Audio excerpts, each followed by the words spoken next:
place where everybody knows your name. Laughter fills the air like a sweet refrain. Sit and share a story, but I drink or two. In this cozy bar, where dreams come true, where smiles and friends remain, and good times ease the pain. Here we go again.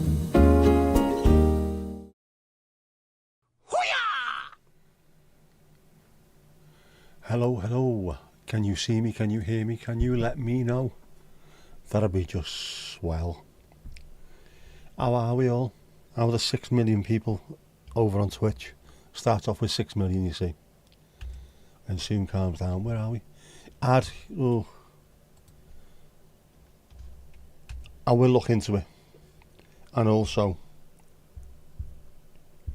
I will look into Piggly Ding and why it's not working. The hat, the famous hat. Yes, I need to get that clip, don't I, from the Fast Show. So every time anyone says nice hat, I'll just play it. I'll ping it in. It is nice, I like it. It goes well with the Saint Domingo skull and crossbones.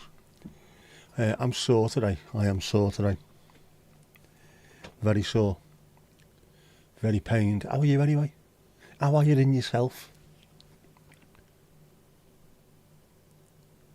Do you know what? That could be the merch, couldn't it? The next bit of merch. How are you in yourself?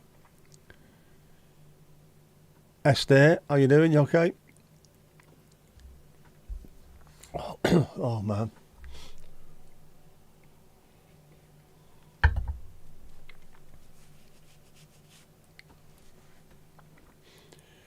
Casper, nice hat. What material are we talking? It's not leather. It's, I think, something cardboardy, something very cheap. Just a bit of costume shit off Amazon. But I am very tempted to spend a fair bit of money on a proper, what were they called, man? I asked you what it was called, wasn't it? Because it's a Doctor Who thing. What was the hat that Doctor Who used to wear? Tom Baker. What was that one? Did we find out what it was called? Was it a wide-brimmed fedora? Was that the one? Faux show, it was, it is. Is it a wide-brimmed fedora Tom Baker used to wear? Because that is a fucking hat, man. I might be tempted. I like me hats, as you know. That's the one, there you go. Tomash, que pasa, dude? How's it going over on the Oblong of Dreams? That's a fantastic name, isn't it? The Oblong of Dreams.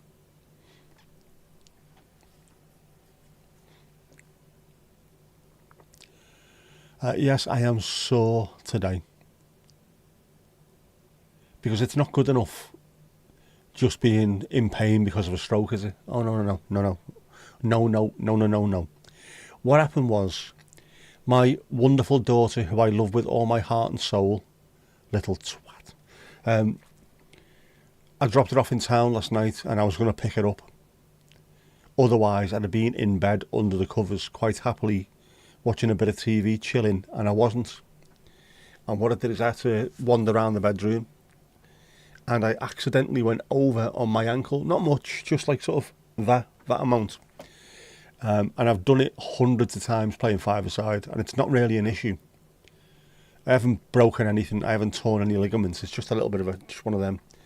Normally, if you keep on walking on the five-a-side pitch, you can just carry on playing for the rest of the hour, it's not a problem.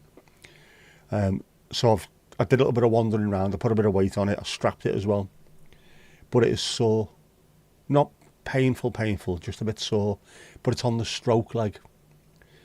The same stroke leg that's got a sore knee. So my entire left-hand side is a combination of sore and numb at the same time, and it's a horrific feeling. So this week I'm going to have to, I went out earlier on and I went for a bit of a walk just to the top of the road and back. I'm going to have to get out in the fresh air and do some walking just up and down. Maybe go to the beach, but I need to be really careful doing that. know what I mean? Very careful. If you're doing a hat, Helen can provide the scarf. Of course, yes. Definitely. If I'm getting the hat, I need a proper fuck-off scarf. Proper one, really long. RH can do it, la. Cotswold Outdoors online. Good sale on Tilly hats, which are cool and smart. Just like you. Proper traditional, send it back and we'll fix it company. Cotswold Outdoors. I'm going to have to get on that one, aren't I? I am going to have to get on that. I will be on it like Wallace and Gromit.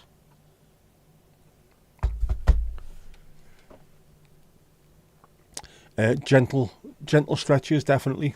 I've got a thing arrived, well, a couple of things arrived today, which looked very, very vibratey, arriving plain envelope kind of things, which is a peanut ball and just like a normal round titted ball. That's van awful. Hadden we goedenavond? Heb je een goede dag gehad? Yeah. So the peanut ball is good for rolling my hand and my arm like on the table, so I can get me blood flow moving a little bit better. Because even though my hand is hanging down, it does occasionally just feel a bit numb and a bit, I don't know, as if I had it held up like that for ages. So maybe I need to get the blood flowing a bit better. So I've got a peanut ball, and then there's also a little ball that came with it, the same, which I can put on the floor and I can roll my left foot on it. So hopefully just gently move the ball about underneath my foot and then let it stretch slightly. Gingers crossed.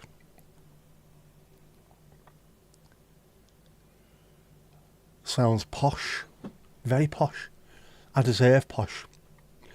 Just dipping in briefly, you've been to out of hours Wednesdays. Lemsip has been upgraded to Sundays antibiotics. Been to out of hours, man. You're alright. How are you in yourself? Yeah, like Lemsip, if you have to go beyond Lemsip, not good. Dip in and out as and when you want. We are here. Sending positive vibes your way, Tomash. How's Mrs. Tom? Can you hear me, Mrs. Tom? And how's Domingos Duarte? Is he alright?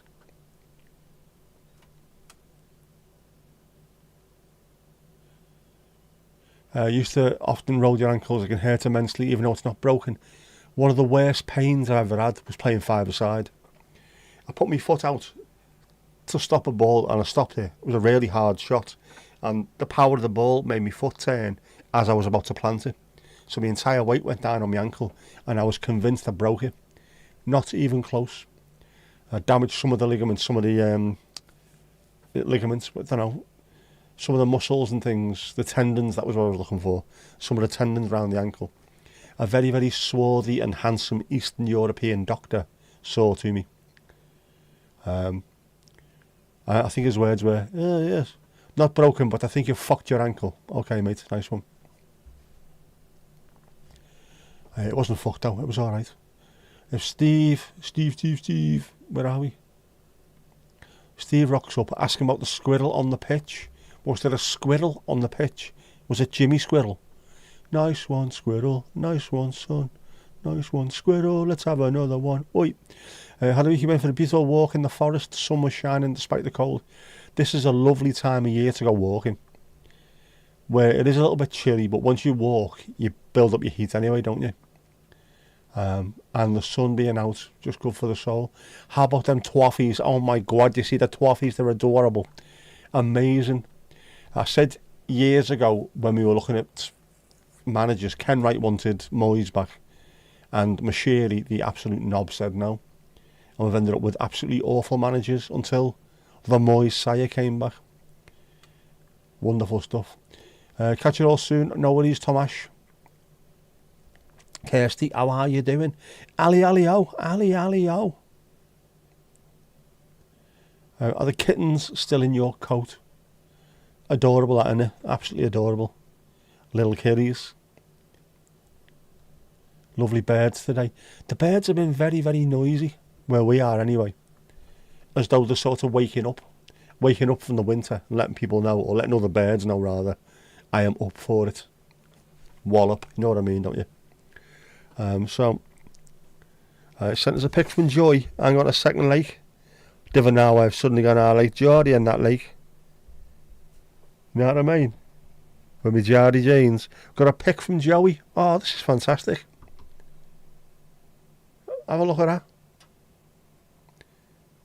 In his proper kit. That is a smart looking jacket, has to be said. A smart looking jacket. Do you reckon that would pair well with a wide brim fedora and a massive fuck off scarf? I was looking last night, funnily enough. That's a great coat. I was looking for great coats. I want a long black coat. I want to look like Ian McCulloch from Echo and the Bunnymen, but without the hair, obviously, because I'm nowhere near as cool as that. They've left the coat alone. Oi, kittens, leave that coat alone. They'll be in there again tomorrow. Absolutely 100% they will. I think they will. Beautiful sunny over in Denmark today. Will be the next few days. However, it was minus 14 this morning. Coldest night of the year so far, and tonight it'll be even colder. Minus 10 already. Are you getting any warm weather coming up? It's been 4 degrees here all day. We have got plus 12 coming up on Thursday. So it's suddenly going to go from really cold, well, relatively cold rather, to relatively warm in the space of 3 days. Which is weird. Hopefully you can film them. You should do. Stuff like that. Just stick it up on YouTube. People love cats especially. Brilliant jacket. A lovely jacket. Joey, didn't know you were alive. Just had you on the screen, mate. There you go. Looking very dapper indeed. What a wonderful jacket that is. Worn with pride as well. As well you should. Minus 14, minus 2 over in Netherlands. It's bizarre, isn't it? Considering how close we are, or relatively close on a global scale, between England, Netherlands and Denmark, and there's a difference of, 18 degrees between all three of us. It's mad. Set out plus 10 on Friday and plus 12 on Saturday. The weekend is going to be good.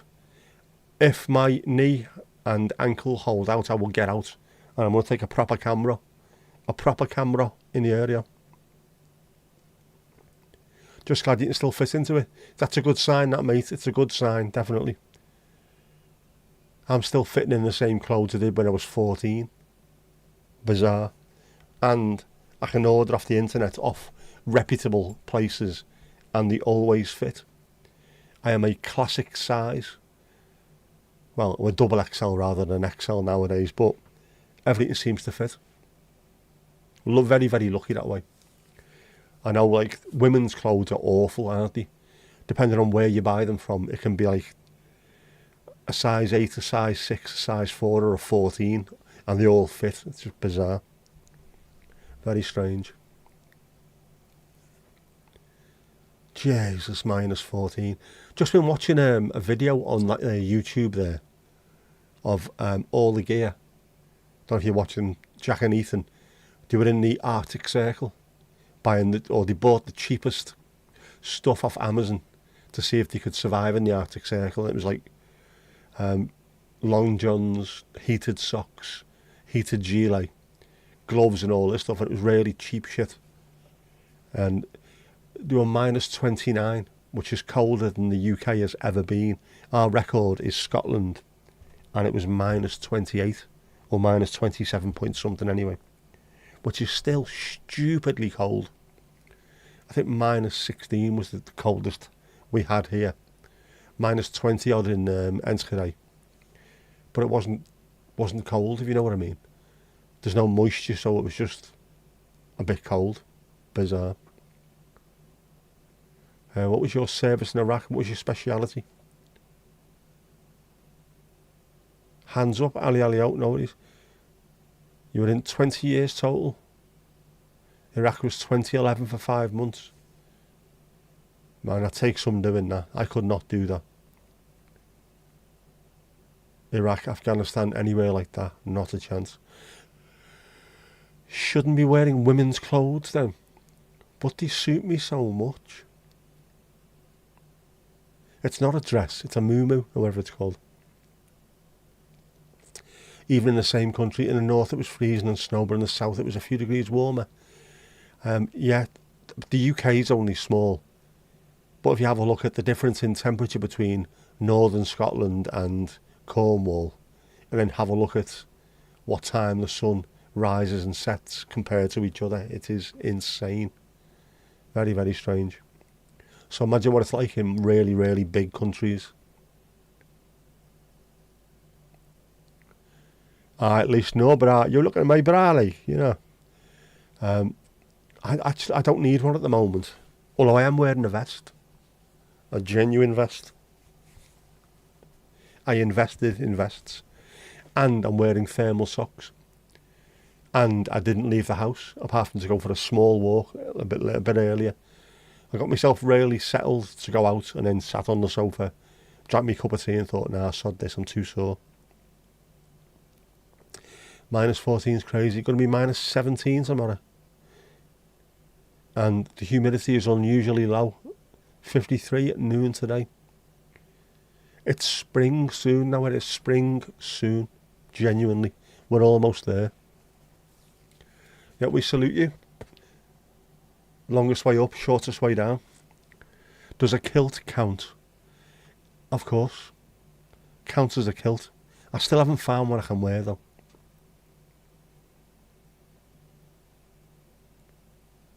Plus it's still a bit cold to be wearing a traditional kilt, isn't it?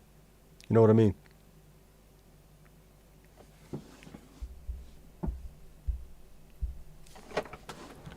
Don't think I'd want little Nick out in the freezing cold, if you know what I'm saying. Not a chance.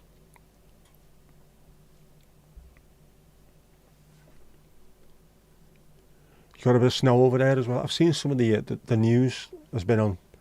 I don't really watch the news, but it's been on the other telly, and I've seen there's been plenty of talk about the weather over there. Strange. Strangely cold, strangely snowy in place that shouldn't be.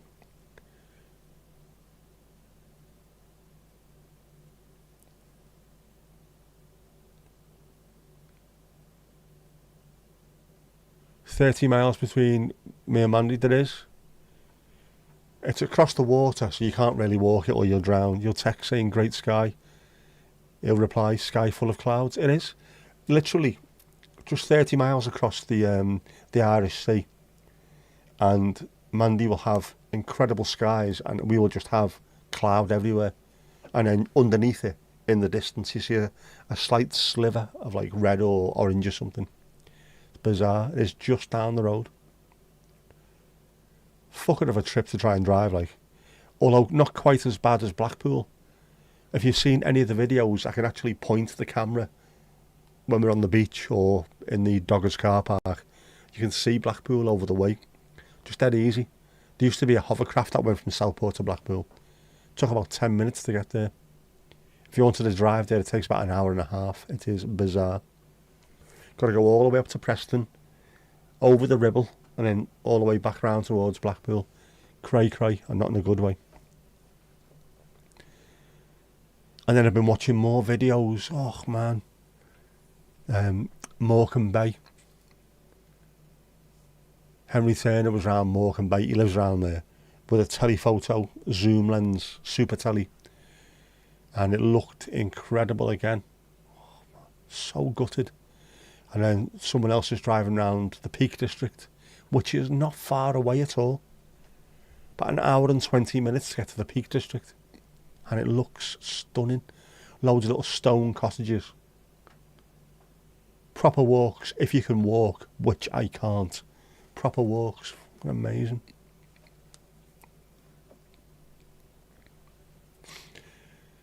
And then where Louise told me, that place that's not far from where she is. I can't remember what it's called. I've got it pinned in Google Maps though. An hour and 11 minutes to get there.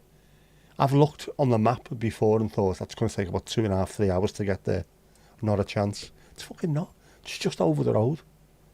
And then that gets you into the Forest of Bowland, The Yorkshire Dales just next door as well. Apparently from up there you can see Yorkshire Dales, sort of Snowdonia, Ururi, see all that. You can see part of the Lake District. Amazing. All close, and I've never been. I should be. I should be going places like that, shouldn't I? Kilt Rocks, literally. See Angus. Do not be talking AC/DC if that's the case. I've got an issue with them. Fucking pub rocking pricks. You missed Tom Tom. He's not too well. You did. He's around and about, but not feeling groovy. Send good vibes that way. Send good vibes to the Oblong of Dreams. We're having a party next Sunday. Why? What is it next Sunday? What is it? What's Sunday? What is Sunday? Ep 150. Oh, 150 is it? Is it? He said. Obviously it is, because the last one was 147, which makes today 148, doesn't it? Anyone's got any ideas for parties for episode 150? Let me know. Those are 150 genuinely scheduled streams, isn't it? No ninjas, no football ones. Let's have a look how many I've done now. From saying I couldn't do one to doing, it's going to be well over 200 now, isn't it, in total? And I am so looking forward to this year's sunset streams. Can't wait for them. They were so good last year. A few lessons learned, methinks. We'll give them a good bash this year, I think. And also I've got me drone pilot's licence, and I know where I'm allowed to fly and where I'm not allowed to fly. So you never know. We could have some up, if you know what I mean. My short AC/DC, I fucking hate them, man. Well, I don't hate them, I just don't like them. What I hate is the people who say how fantastic they are. Oh, Angus Young's the best guitarist ever. Fuck off, mate. I could play like that 3 days after picking a guitar up. It's not hard. On the other hand, there are some guitarists who, even after 30 odd years of playing, I could not get close to. He is not one of them. Mandy, would you like a choc and tear? I think you should.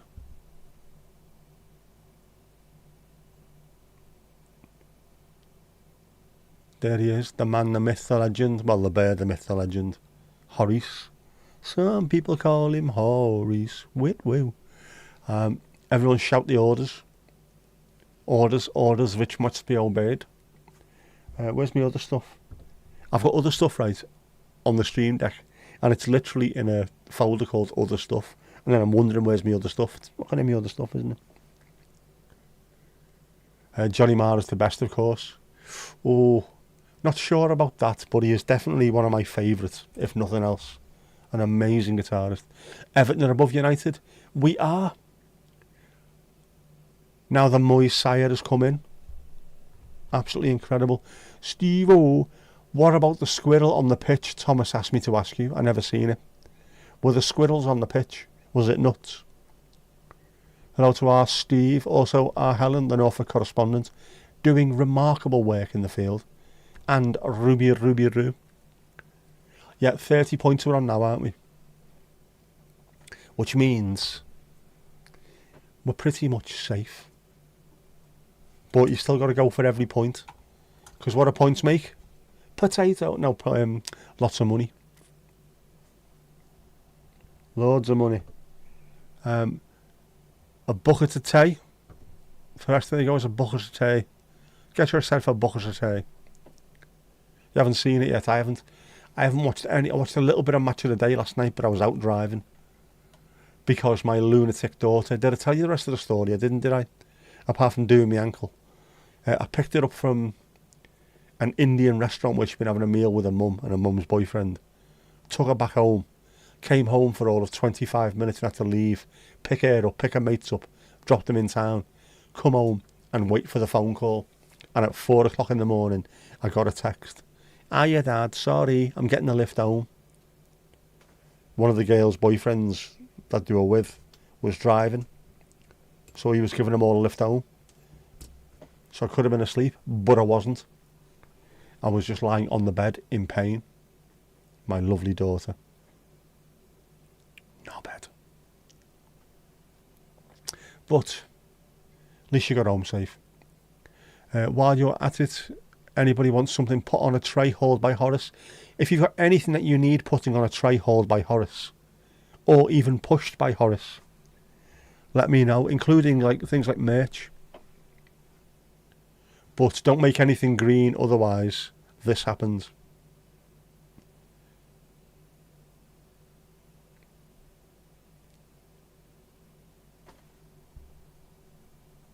But there you go. If you want something pulling or pushing by a Horace on the screen, let me know. Oh, sorry, let Mandy know. Mandy can do it because she's in charge of that now. I'm having nothing to do with it. She's the talent behind the on-screen stuff.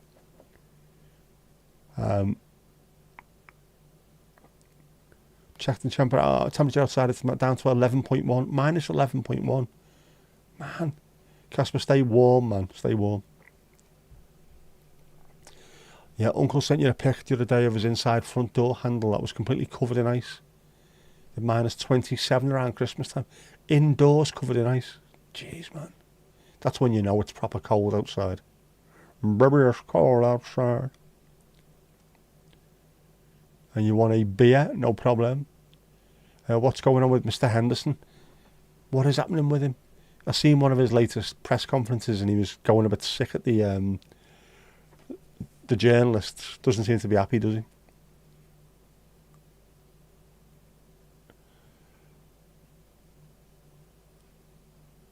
How are the ladies in your life, Steve-O? Bear in mind the buckets are Nick's creation, so subject to Nick. They are and they aren't. They're very much AI's creation, to be honest with you. Tell me what you would like. I would like a bucket of tea. No, what's that? A bucket. A Galvy bucket full of tea. Please.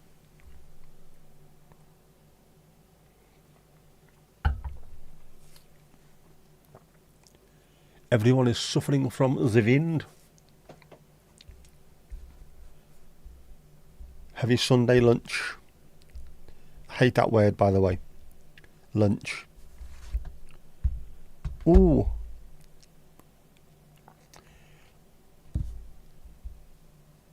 This could be the one. This could be the one. Oh, this could be the one. Should we have a look?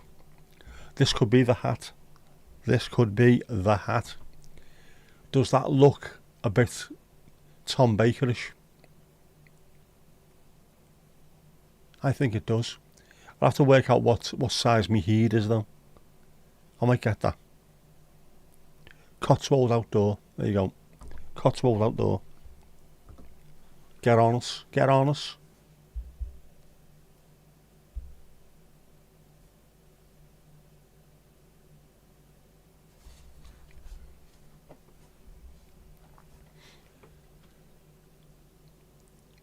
Apparently his talkie wants to leave, but Ajax not letting him go. Strange, because you've read that he's just bought a house there. They can buy houses all over the place, can't they? It's not going to affect how much they've got in the bank. It doesn't look like he wants to leave at all. As he was talking to the journalists, are they making up stories and he's pissed off with it? Just, I've never said I wanted to leave.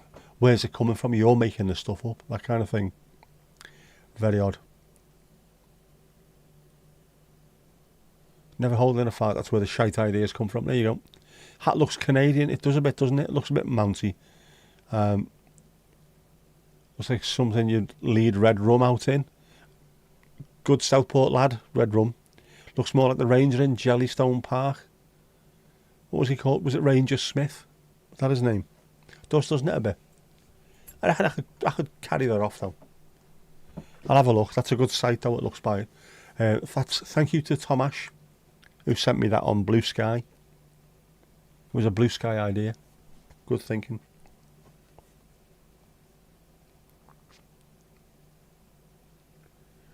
Was it me sister? It must have been me sister. Thick as shit. When she heard about Yellowstone, she went, oh, have they copied that from Jellystone off the telly? feckin' idiot.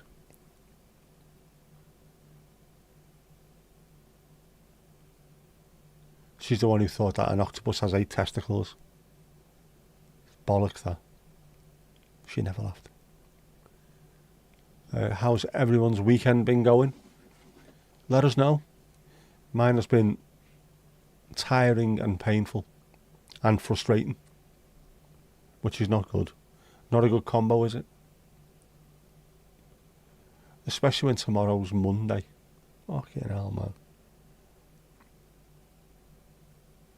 There's 365 days in the year. 200 of those are bloody Mondays. Yes, Mandy has volunteered Helen to make the Tom Baker scarf. If I manage to get a decent Tom Baker hat, I want a big fuck off Tom Baker scarf. Proper one. Really long. Fair play, that was very poor indeed. Very poor indeed.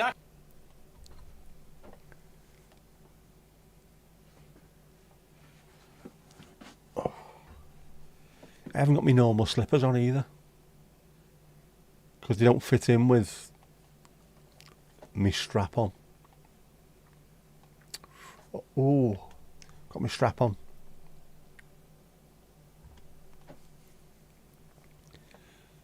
It's ridiculous, isn't it? I've got 2 ankle straps, 2 knee straps and a wrist strap. I'm not saying I'm injury prone, but mind you, I'm not. After 30 years of playing 5-a-side, I haven't had too many really bad injuries. So I can't really complain, can I? Broke that, well, fractured it and damaged the tendons as well. So now it's bent. And it's painful during the winter. Fractured my arm near the elbow. That was very, very painful. And then done my ankles and both knees about 50 times each, if not more. That's about it, really. Nothing major. I think probably the worst one, obviously, is the medial ligament damage. Medial. You could make half each. You could do. A joint effort. Doesn't normally stop me. Nothing normally stops me. Nothing normally stops me. Apart from ennui, and I don't mean Thierry Henry. Yeah, very poor. Very poor indeed. I need to get filming. I wanted to go out today and do some filming, and I couldn't. Tomorrow I've got to go. Remind me tomorrow. Bully me into going tomorrow. Needs to be done. Oh, I did film something yesterday, didn't I? Oh, the intro. I tried to make the intro looking really, really gangster, as though I'm in trouble. And it didn't really work out. Good idea, though. You're asked to poo in a bottle and send it in the post. Thought you couldn't say no. Is this by a doctor, by a hospital, or just by some random lunatic? And my dad mentioned that one morning. I was in the kitchen, he was sat there drinking tea and eating toast, and I was ironing my stuff. And the mail arrived. And my mum was asking, what's this? And my dad just went, oh, it's one of those things where you shit on a stick and send it back in the post. I nearly dropped the iron. What are you talking about? Why have you said those words? Then he explained what it was. All right. Are you supposed to get all this stuff after you turn 50? Not that I'm missing out, or I don't feel like I'm missing out on something, but I've not had a rubber glove behind me yet. I'm dreading that. Dreading it.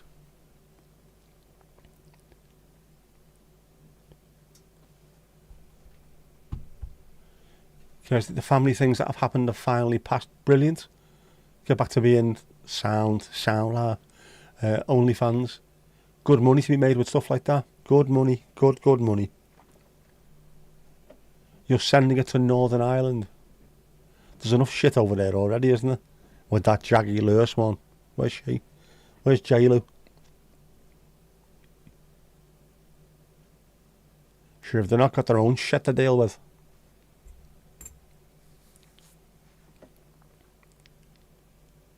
Just make sure that you're not allowed to get return to sender on the back of it. No one needs to open that with a hangover of a morning, do they?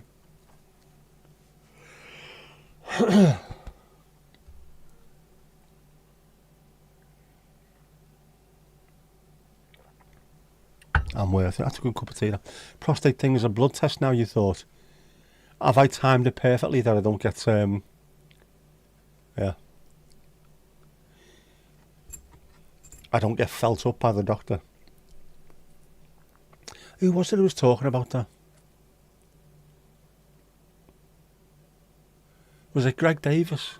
It was, wasn't it? When he was talking about getting insurance because he was on a film or something or appearing in a TV show. You have to go and get a medical for your insurance. And he got what can only be described as interfered with by a doctor. And he was talking to another actor who they suddenly went, yeah, that was weird, wasn't it? When he grabbed hold of him and started ringing him like a bell. Always worries me, that. Because you don't know, you can't see behind you, can you? He doesn't do it in front of a mirror, and if he did, you'd be asking questions anyway, wouldn't you? What's up with this kinky bastard? Apparently send poo every 2 years after the age of 50. Is this just some kind of protest? I'll join in if that's the case. If you ask nicely, they might do. Yeah, I'm with Billy Connolly on that one. Finger hard up there. And then never even bought him flowers or chocolates or took him out or anything. Bloody men. They're all the same, aren't they? Isn't it the doctor putting the thing? Yes. To check the prostate. At least it used to be. I'm not sure. I don't know.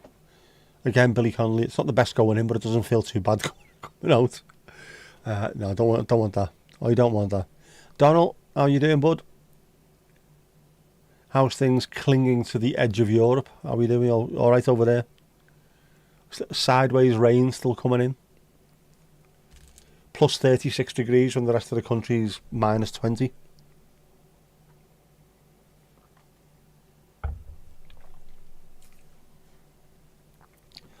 Is it a bucket of tea you're after? A bucket of tea. All doing well. Can't argue with that. Not too bad. I should have got some frozen peas though, shouldn't I? For me hands crankle. Doesn't seem too swollen though. Let's hope. This is where I miss being able to run. Because if I'd done that and damaged my ankle slightly, you get on the treadmill, just go for a gentle jog and keep things moving.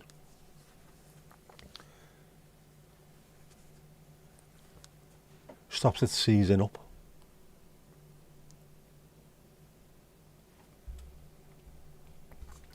And if it happens when you're playing five-a-side or something, keep walking on it. If you stop, that's when it seizes up and you go absolutely awful.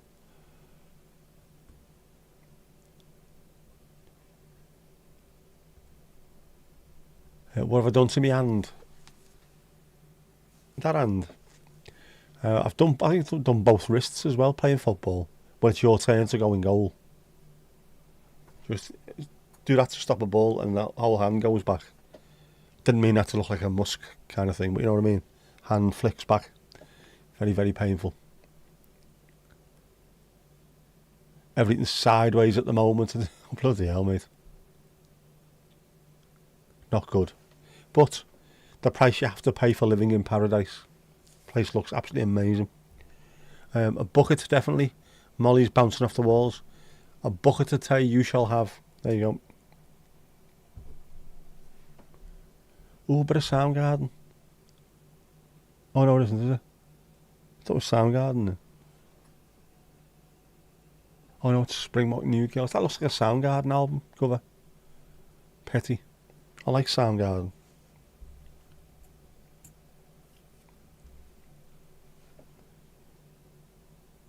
The best part of a Scouse house, isn't it? Obviously that one. Front room's alright. Kitchen's alright. Bathroom, meh. Soundgarden, no. I've got my ball light lit. No. We're still going for the chill look in the background. Trying to make it look chill. Otherwise, it overpowers everything. I don't want it to be overpowered at the moment. I might put it back to really bright next week. See what happens. It was getting too much though. It was so bright in the background.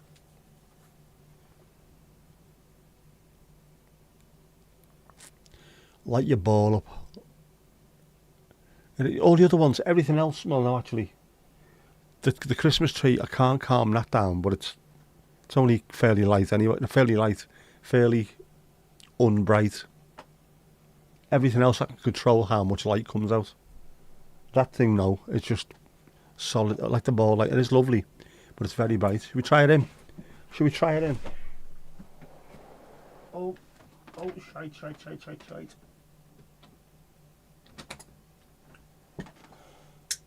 See how bright it is though? It is very, very, very bright.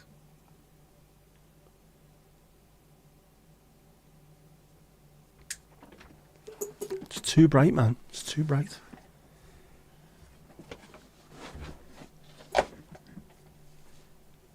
I can't change the ball, obviously, because that's one massive bulb, which has been said about me quite a few times.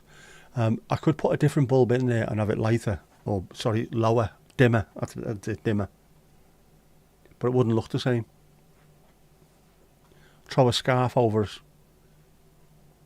I'm not doing that with me sky blue silk paisley scarf. Not a chance. I should have worn that tonight, actually. They go well with this. Goes well with the hat.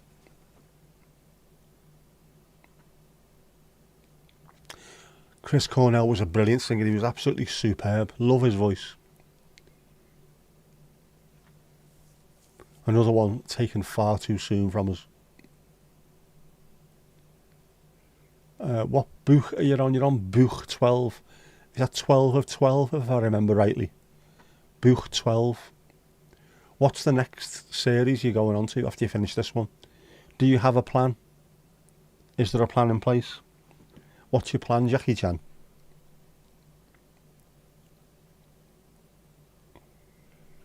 It's nice having the longer evenings. It is lovely having the longer evenings, Donald. It's bright until, well, I think actual sunset tonight was 5:28ish, something like that. And then it was still fairly light until about 6, so that wasn't too bad. How's work, Steve-O? Any baking updates from our Helen? I love paisley as well. Have you not seen me silk paisley scarf, Steve? It's gorgeous, man. It's gorgeous. I don't even think it's paisley, to be honest with you, but you know what I mean. It's lovely. I want to look like a poet. I need a quilt and some parchment. And a silk blouse on.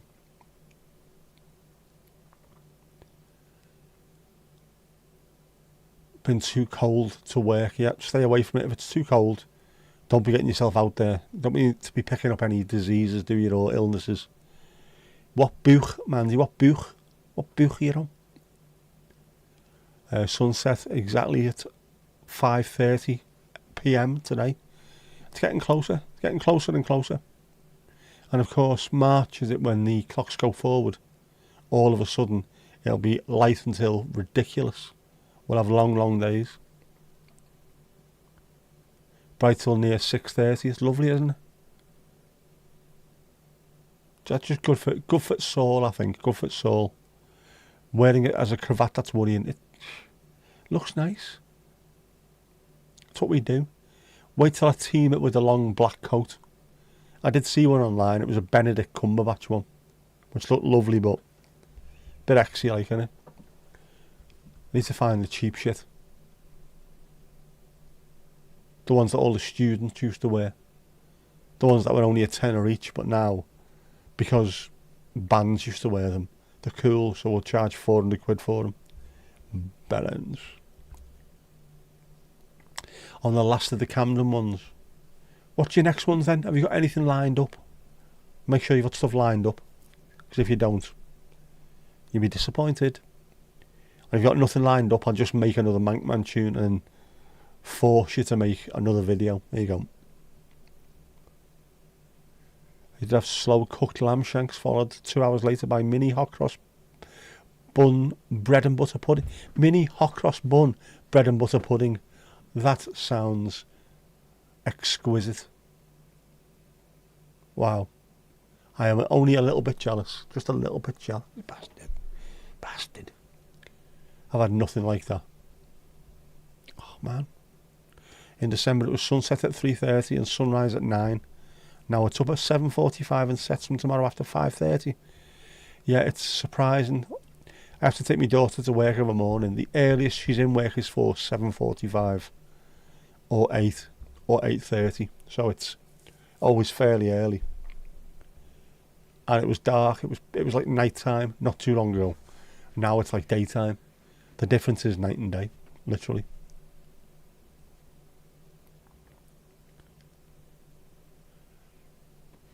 You find the hot cross buns too cinnamony. That's low. I like cinnamon. Not everyone does, but it goes well, especially with apples. Toasted hot cross buns dripping with butter, proper butter, echte boter, real butter. Not this fucking spread shite that people buy. Not having it. Just had some pizza rolls, Joey. Pizza rolls, oh man. I haven't had a proper meal today yet. I've just grazed. Fruit, lots of fruit.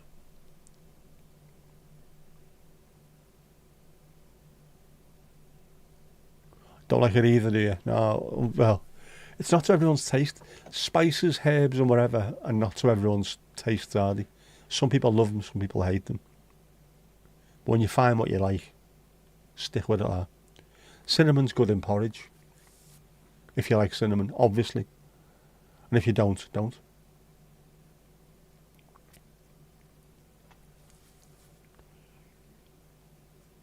But it's too much, yeah.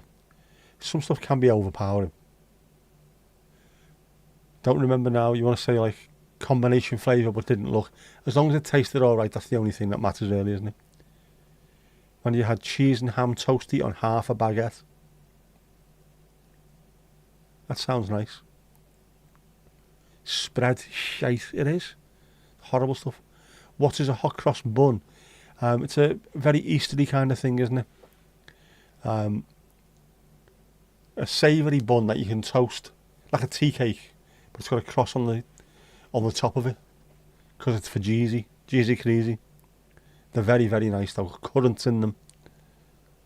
Again, not everyone likes currants, but they're very nice. Toasted tea cakes and hot cross buns of a morning. I'd rather have them with a cup of tea than almost any other breakfast. Unfortunately, you need two hands to slice them open and butter them and things. I'm not quite there yet. When I say I'm not quite there yet, I am fucking years away from being there.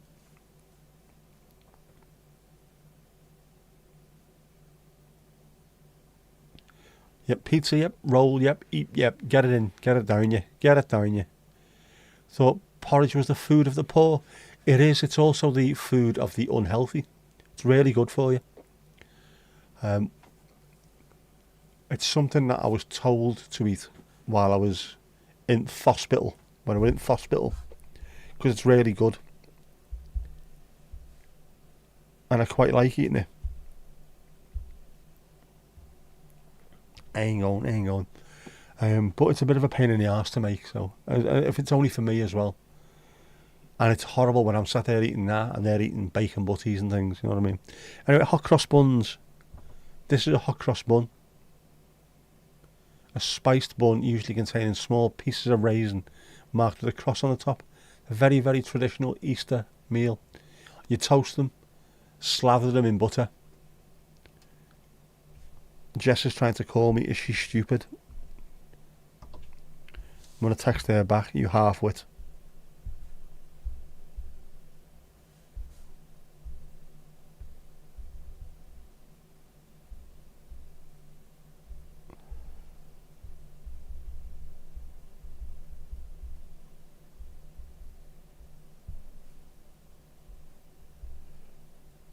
Not great television, this, is it? But has to be done.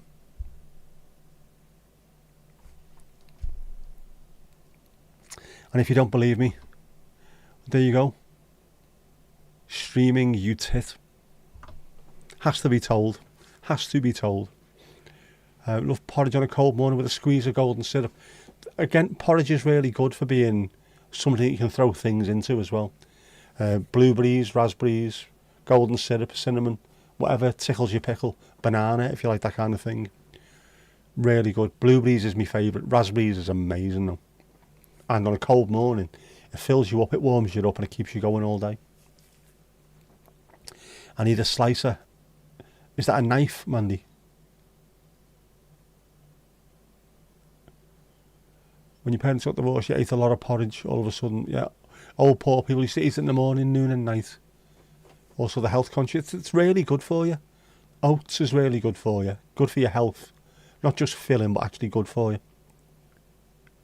Nice. I had left over this morning. Can't beat it. Absolutely. We have a lot of food in common, but so much we don't. But that's the good thing, finding things, isn't it? Finding things that other people have that we don't, and seeing whether or not you like it.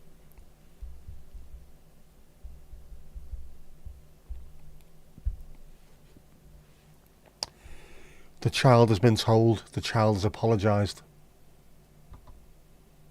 Sorry, boss. See what I mean? Boss. She has been trained correctly. Right, boss. Oh my God, boss. Have you seen the dog? It's adorable. We have more stuff coming through. Oh. Helen's just sent what can only be described as Barry Horn. Hardcore Barry Horn. Oh. Hot cross bun, bread and butter pudding. Look at that. Insert Homer Simpson drooling gif.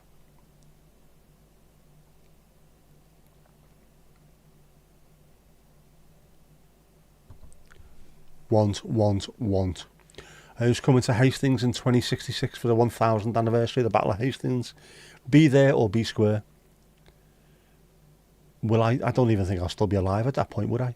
What would I be at that point? 328th or something I'll be at that point. It's amazing that though, isn't it? A 1000-year anniversary sort of almost within my lifetime. Not great television, better than Corrie all day long. I'm not going to slag Corrie off though, because been talking to Rhys Dinsdale on Blue Sky. Good lad, Rhys. He's been directing some of the episodes lately. Said I was funny. Not my words. The words of Rhys Dinsdale from Home to Roost.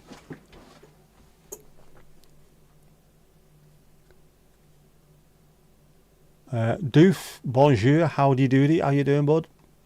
The battle was actually at a village now called Battle. It is. There's a place called Battle. Why do you call it that? Well, there was a bit of a kick-off, a bit of a scuffle, a bit of a to-do, a bit of a kerfuffle. But we thought Battle sounded better than kerfuffle. Although I'd live in a place called Kerfuffle. Want to be there for the 1000th anniversary, you'd be like 89 years old. That'd be rocking it like fuck now, wouldn't it? Turn up fully kitted out as well in the army gear. That would be boss. That's why you started getting healthy. You need to live that long. Everyone needs a goal, mate. Everyone needs a goal. That does look incredibly yummy, doesn't it?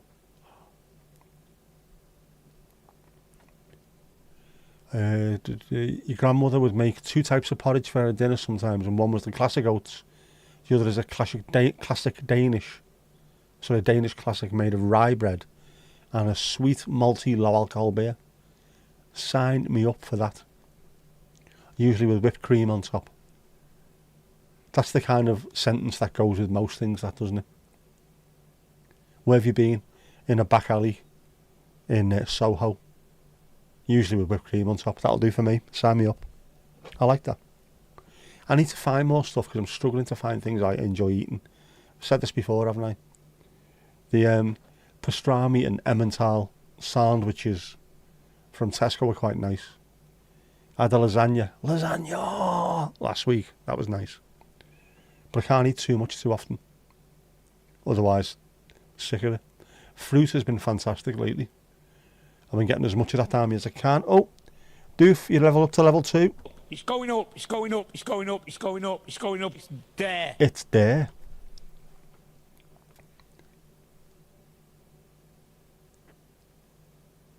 You have a friend named Judy Battle.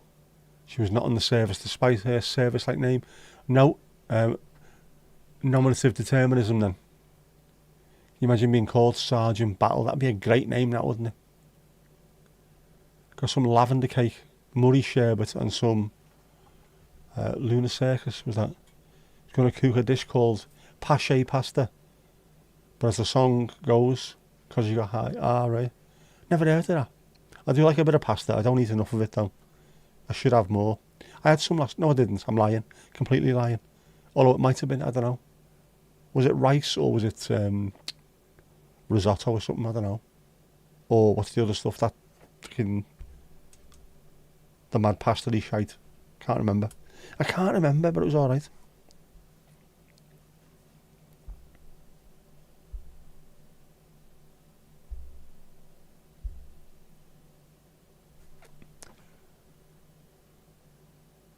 It's there. Yep. You had a Master Sergeant, Vicky Sergeant. That is perfect.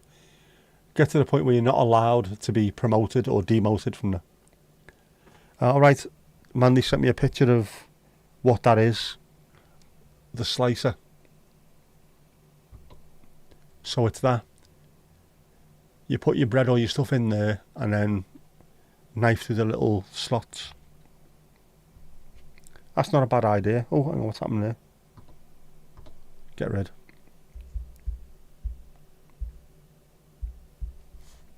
Would it work though for toasted tea cakes? Would that work? Rye porridge is called Erlebröd, which literally means beard bread or beery bread.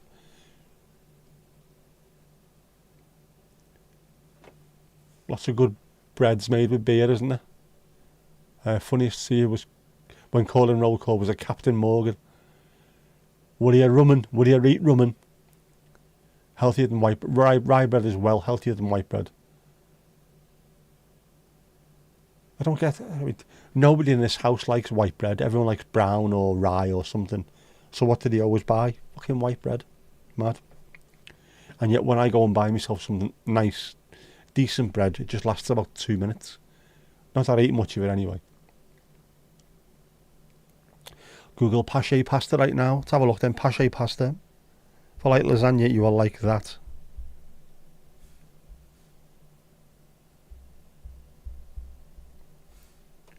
Give us some images, man. Oh, rice, I know what you mean.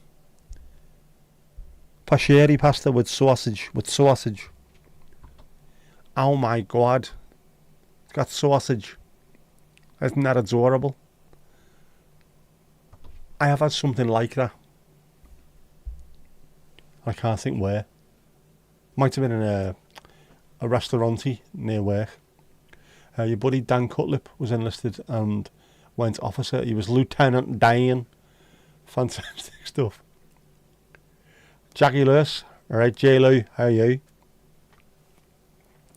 Yes, our Steve is a Norwich City fan and their striker is an American dude called Josh Sargent. And when he scores, he gives it one of them, doesn't he? There's plastic versions too. Alright, will they be on Amazon? I'll have a look. I'll give it a butcher's. That could come in quite handy. But it might also mean that I get me disability money taken off me. Evil sod. Used to know a lad in the Irish Army, Private Ryan. Plenty of slagging was that, I can imagine, yeah.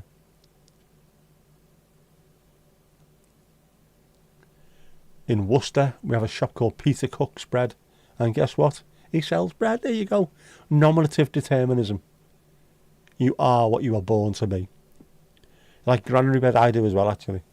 And everyone in the house does, but we never buy it. Well, I do. And I get to use about 2 slices and the whole fucking thing's gone.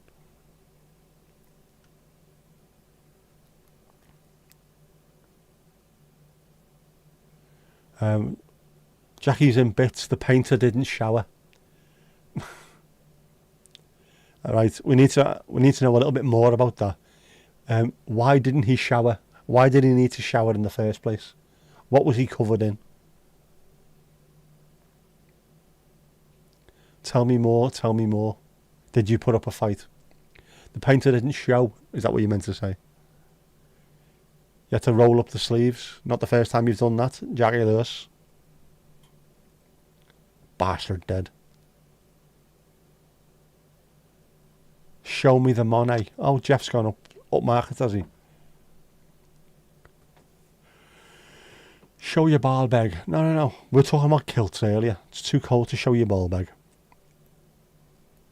Oh, you mean show up your ball bag. Did you Febreze him? Should have done. Fair play, Jackie. Fair play. Yeah, Jeff's gone slightly classy. Watch this space, by the way. Spoiler. Watch this space. Yellow Submarine. I've been in the Yellow Submarine. The one that's outside Liverpool John Lennon Airport. I was in it. It used to be in the Festival Gardens on Otterspool when I was a youth. When I went out, but a sallow youth. Oh, that reminds me. I've been watching Bread on That's TV, and it's fucking shite, but so much of it is filmed outdoors. It's amazing. And I think a lot of it was filmed in the late 80s. Very late 80s, early 90s. So for me, it was like my adolescence, showing you places, going around town the way it used to look. Doesn't look like that anymore. Such a lovely thing to watch. Just spoiled by the fact that Carla Lane is an absolute tit. At a time when we had people going on about Scousers on the dole and being thieves and everything, what does she do? I'll do a sitcom about a family from Liverpool who were on the dole and they're fucking thieves. Bellend. Took a plane from Liverpool to Belfast and then back. I've had to do that a few times. It's that far away, isn't it? I think the first time we went over there, it took 35 minutes to get there and 35 back. The second time was 30 minutes to get there and 20 minutes to get back. We had a tailwind, amazing. Full of very, very hungover on the way there. Second time, full of very hungover hens and stags who've been out on parties in Liverpool. They all look absolutely wankered. It was funny. On a Sunday afternoon. I love Belfast. What a great place. Now I've got an image of Mandy walking around, Febreze and everyone. Good stuff, Febreze. Very, very handy if you have a car where lots of people get in and out during the wet weather. Because when it dries, it tends to go a little bit musty, doesn't it, in the car? Just do the carpets. That's all you need. Do the carpets. That reminds me, actually. You've just reminded me. Not that. One of about 6 million cameras I've got.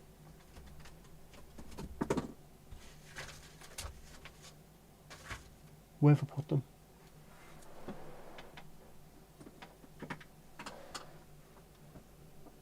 I need to find me me air freshenery things. Oh, there they are. Sound. To put in the car. Those things, the transfer motion stuff. Mine's run out of scent. So I need to put another one in the car. More birds of prey spotted at the train station. Are there more? Are there more? We need to know. So you see Mandy shake and vac. Is that all you have to do to put the freshness back? Does shake and vac still exist? I haven't seen it in years. Used to be Bostad as well, didn't it? Everybody comes and goes on planes to Belfast is hungover. I absolutely loved the place. It was just like Liverpool. Just like Glasgow. Just like Newcastle. It was fantastic. I felt so at home there. Having to get up at 7 in the morning to go into work, to prepare to train people. And we were in filthy McNasty's till about 3 o'clock in the morning. What are we doing? It's on Belfast, isn't it? Good point. Do you fancy another pint? Marvellous stuff.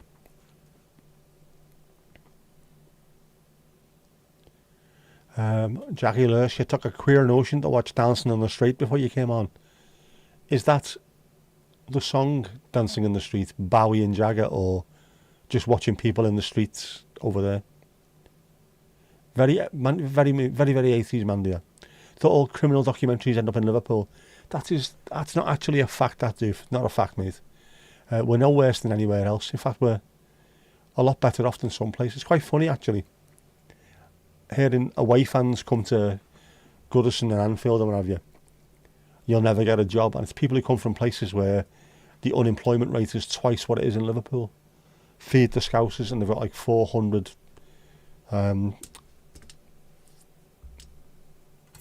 food banks compared to like 20 in Liverpool or something. It's weird. The same clubs that when we go to their stadium for the away game, we fill up their food banks full of donations, and yet they're all singing Feed the Scousers. Feckin' Egypt. Feckin' Egypt. Is it sandalwood? It isn't. There was bubblegum. That's BG. That must be bubblegum. I think there's watermelon as well. They smell very, very nice. Very nice.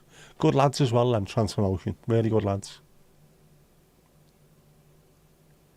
It's actually a lie. It's only the people who are arriving into Belfast that are drunk. They don't allow people who are drunk onto planes anymore. Not necessarily drunk, but very, very hungover.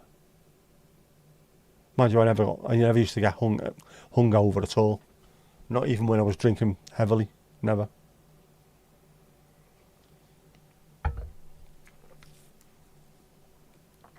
Talking 80s, there was one of those Britain's toughest pubs, which was your local back in Tamworth. There's some proper rough-arse places, isn't there? The Eagle and Child in Huyton is always on those. There was the joke, because Huyton's not that far away from Knowsley Safari Park.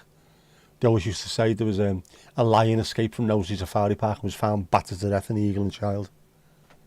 Fucking rough place, that. More bucket of tay. That's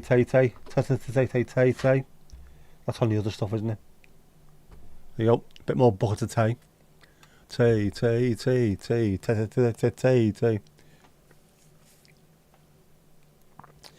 Joey, that was you and Doof that ran into that bloke born in 1942 at the pub.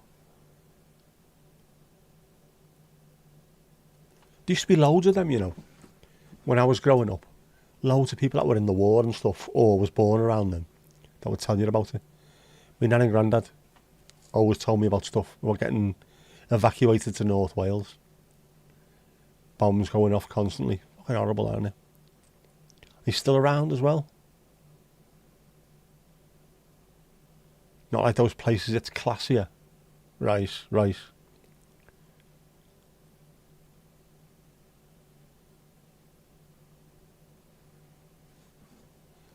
Make wax melts every now and then. I've never tried one of them. Should they really, shouldn't I? I do like a bit of sandalwood or cedarwood. Cedarwood's lovely. They're cheap enough to buy. I know, but making things is better, isn't it? What does Liverpool translate to? Muddy Creek or something like that? Does sound like a place for wrong'uns. It is, because it is a place for wrong'uns. It is something like that, isn't it?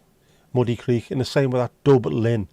Dub is black in Gaelic, isn't it? Gaelic. And Lynn is pool. So Dublin is literally Blackpool, which takes away a little bit of the romance of it. Why didn't Blackpool over here change its name to Dublin? The Dublin of the North, it should have done. You can make them for dirt cheap and sell them for more. Here you go. Little cottage industry. It isn't even the toughest pub in Tamworth. They don't know, do they? Just turn up. This is a rough boozer, this, isn't it? Fucking hell, mate. Try next door. The one that's on fire. Yeah, try that one.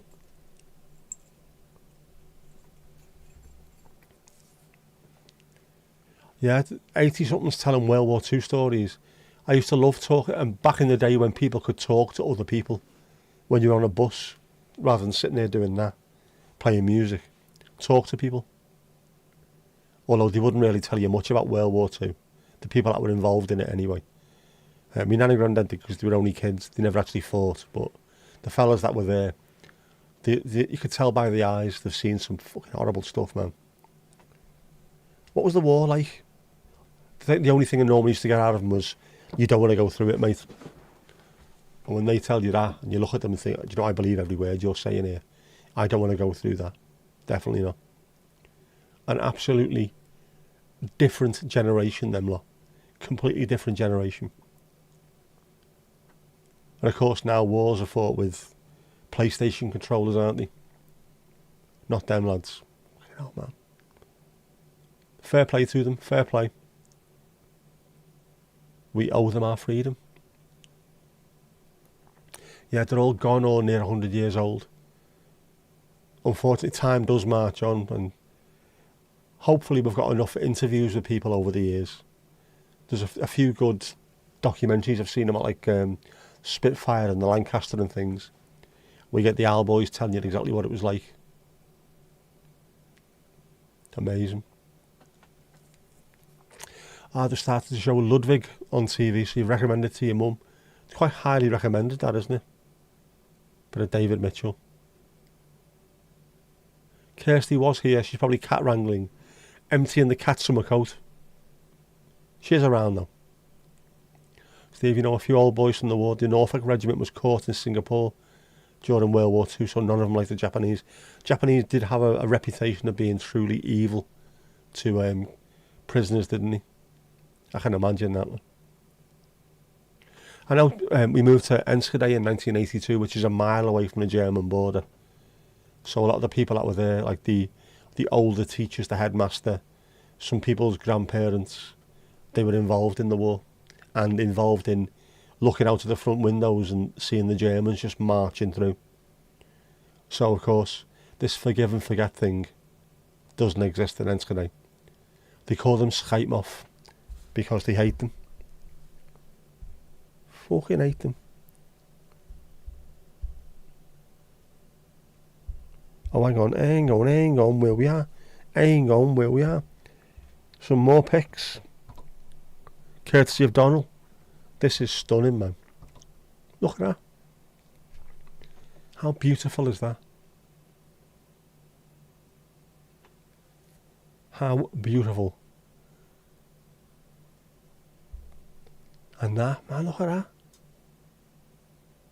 That could be anywhere in the world. If someone said that was Thailand or something, you believe them, wouldn't you? Absolutely stunning, man.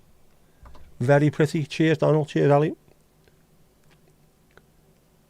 Absolute legends, 100%. An elderly neighbour of yours passed now, was a prisoner of war in Japan. Till the day he died, he slept with the lights on that nightmare. Poor bastard. That's horrible, isn't it? Absolutely horrible. We can't live through another thing like that. We can't. Casper, your grandmother used to talk about the war. Your uncle had been in the army 40 odd years, talks about different wars, only when he's drunk though. Talks about Bosnia and Yugoslavia and things. Again, different wars, but still not good. Them, the Falklands, anything like that. Just horrific. It is horrible, isn't it? It must absolutely ruin you for life, obviously it does, doesn't it? Having to live through that kind of thing. Stop wars, man, stop wars. No more wars. Make love, not war. If you do bubblegum, orange, sweet, honey, and oatmeal wax melt, that sounds fantastic. I don't mind bubblegum smells. There's quite a, I don't know what it is, there's a nice scent to it.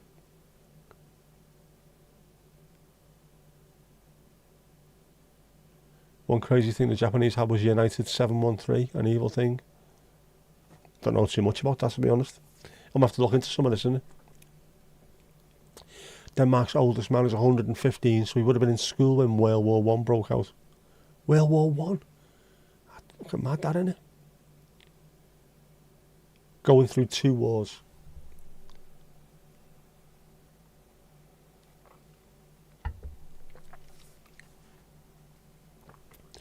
Steve, a fella used to buy fishing bait off, wouldn't sell to you if you drove a Japanese car. You know, there's principles involved in this, isn't it? Not happening, not happening.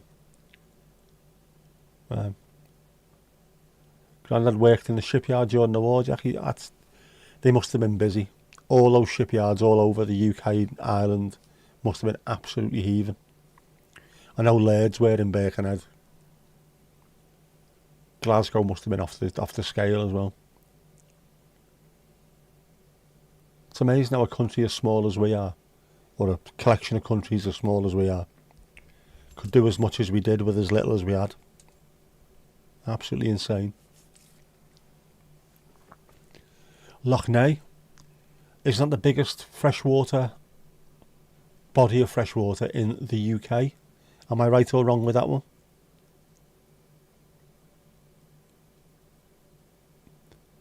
Granda was in Italy for most of it. That sounded like a horrific part of the war. North Africa and Italy sounded terrible. And we were quite lucky, really. Again, watching something the other day where it was talking about the planes that were involved in World War II. The Italians had some fighter planes that if they'd have made, they said about 4 or 5 more of these planes, it could have changed the entire battle in that area, because they were so good.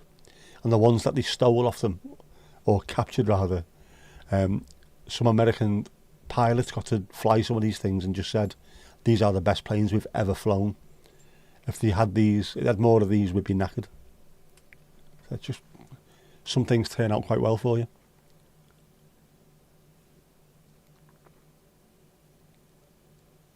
Would have been 4 when the war came out. He's barely in school, but pretty much in school.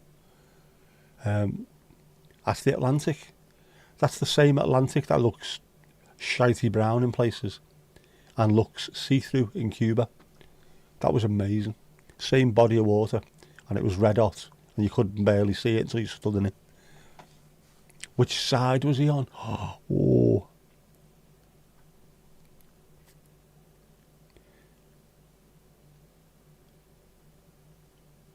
Proper hardcore. Granda was in His Majesty the King's Royal Artillery Regiment. Spent a lot of time near the Vatican City. Yeah, there's not many films made about the Italian campaign, is there? And there should be. Oh, you were talking about Italy changing sides. Yeah, it's that whole history about Italy during the war is bizarre, especially when you look into it in World War One. Was it 1 or 2? Lucky Luciano was involved. Might have been World War One. In fact, no, let's check it out. It must have been World War Two, because he was involved with Mussolini, wasn't he? Lucky Luciano got involved and then got released from prison early because he helped the American government out. So it wasn't just a straightforward kind of thing, that particular part of the war. Loads of mad shit happened.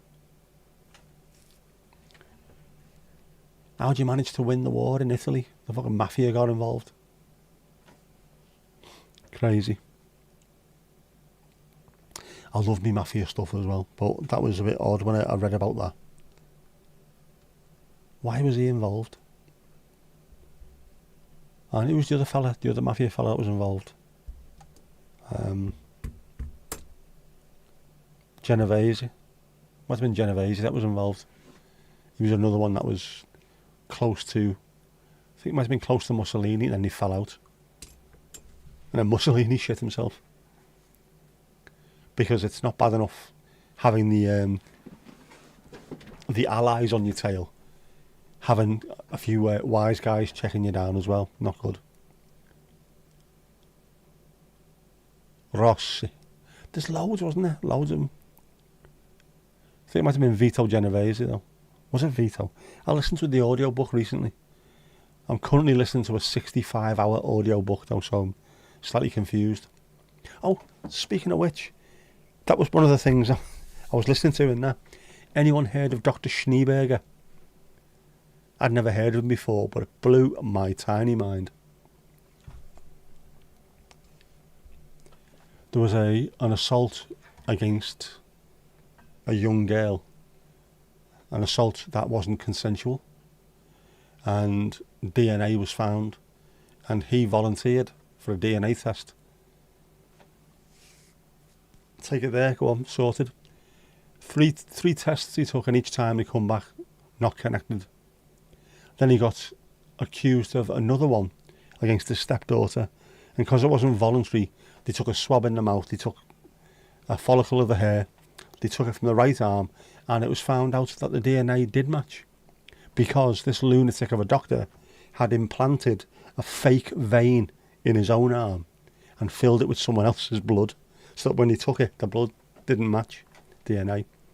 Fucking mad. Almost fell off my chair as I was listening to it the other day. I was like, what on earth? How do you even start thinking this up? And how about not go to those lengths to hide it? Just don't do it in the first place. Lunatic. What a story that is. Why hadn't I ever heard that before, though? Dr. Schneeberger, Canadian dude. Lunatic.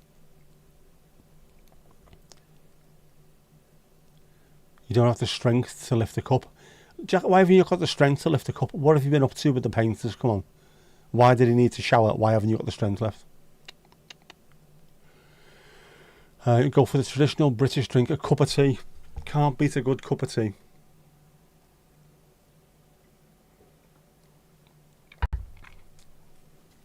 Don Vito Corleone. Yeah. Boss film. Did you wear your hands out? Is that what it was? Were you doing the skiing, were you? You like the thing about Hazel Hill, the 13-year-old that helped design the Spitfire? I haven't seen too much into that either. I'll have to watch that. What was that on, Mandy? What was it? Quite an old case. It had a similar story, the crime show in the 90s. It might have been the 90s, to be honest with you. But it was just bizarre. Never heard of it before. And you think that would be one of the stories where that would stick in your mind, wouldn't it? Yeah, it might have been 90s actually. Yeah, where it happened. Mandy referring to the laying the guns on the side to fit in the wing. Right. False vein, yeah. Jackie did. He had a false vein, and when he lifted up his shirt, the little vein tube was sticking out. And that's how he used to get like a syringe full of someone else's blood and pour it in. Mad. Yeah, bloke tried to jump off the Empire State Building but was blown back into the building and survived. There used to be a book years ago, and I can't remember what it was called, but it was full of weird stuff like that. Absolutely incredible. Didn't he change his mind once he was blown back inside the building and thought, right, it's not meant to be, so I'm going to be alright. Looked after himself. You heard of Lord Haw-Haw fame? Buried in Galway City, about 60 miles from your house. Lord Haw-Haw apparently lived in the house that we lived in Garston in Liverpool. We owned the house that he lived in. Yes, very much heard of him. Who, of course, was working for the Nazis. Fucker. Google it, just Google it, will you?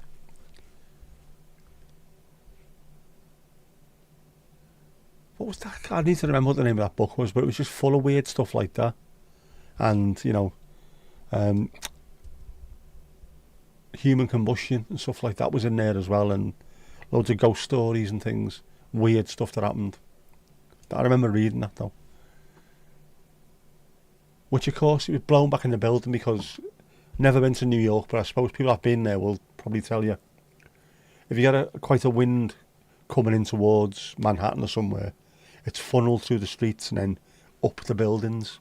So as you jump off, there's an updraft going up. So you have to be very careful. But don't jump anyway, man. Can't remember where you saw it, Mandy. There's just loads of weird stuff though, isn't there?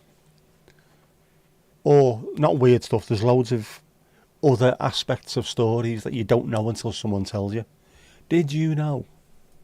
Things like that, you know what I mean?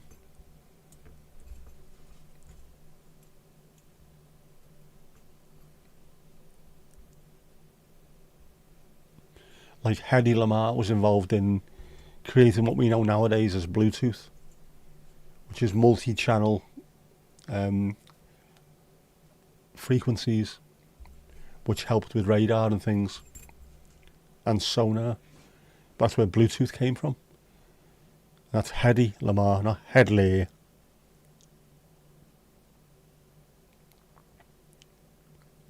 Done some stuff he did.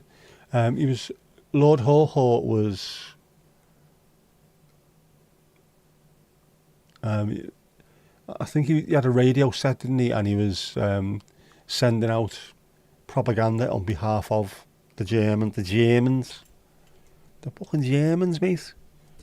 But he was in Liverpool at some point, living in the house that we bought. I say we.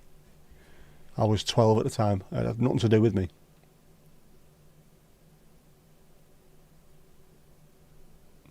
All I remember, it was a great house, and the fella who was involved, the solicitor who was involved, was called Mr. Healing, or Sexual Healing as my dad called him, and he ended up in jail. Very, very dodgy, man. Very dodgy. The World's Greatest Mistakes by Nigel Blundell, or Nigel Blundell, depending on where you're from. I'll have to check that out, man.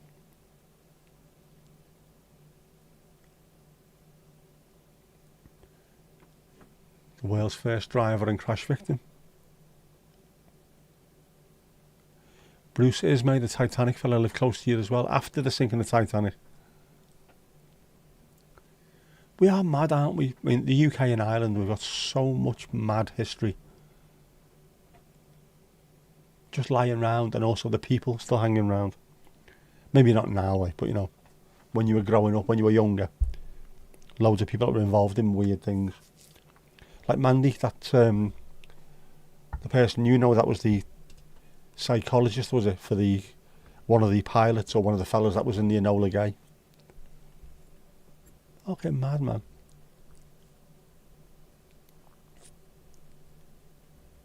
Yeah, if you're driving a car and the front and back passenger side windows is rolled down, throw something out the front, it comes back in the back. It does, because of the airflow. It's all weird, isn't it? Like if you're on a train and you've got a ball in your hand, you can throw it up and it doesn't move, it just goes back into your hand. Whereas if you throw it out the window, it ends up miles back that way. Relative. It's all relative, man. Discover that New York has a part of Ireland. The groundstones, a house all imported. All the way from Ireland to New York. To New Amsterdam. Is that book called 404?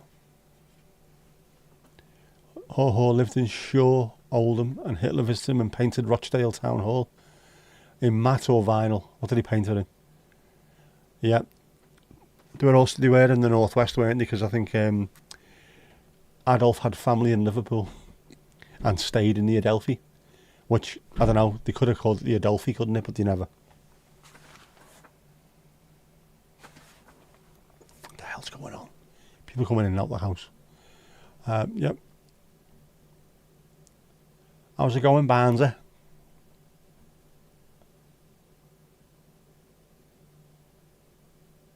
Heaven 17 on a Juki, proper banger. Defo, 12-inch version as well. Get your tunes on, man. Get your tunes on. Yeah, Jack, what's the crack? A very good phrase, I like that. Back on the phone, so hard to type. You've not got the tablet sorted out. Psychoanalyst for the co-pilot. His mum was the actual Enola Gay. That's fucking mad, isn't it? Stuff like that, just... How do we manage? How do we manage to find people like that? Or to come across people like that? It's great, isn't it? All right. Right, hang on. The Irish Hunger Memorial is a 0.5 acre, I'm presuming that's a 0.2 hectare park at the end, so a park at the corner of Vesey Street and North End Avenue in the Battery Park City neighbourhood of Manhattan and Nueva York.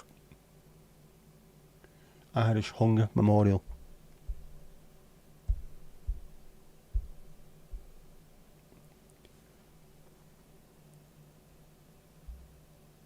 As they should do. given how many Irish went over to New York, especially.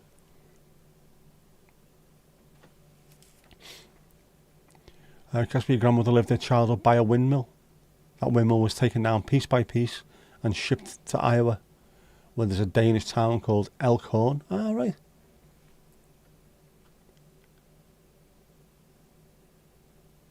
I like that story about Americans turning up in London and buying London Bridge, and when it turned up, that's not London Bridge. No, that is London Bridge. Where's the one with the things that go up and down? I mean Tower Bridge. You bought the wrong fucking bridge, man. No paint talk tonight. Watch this space for paint talk.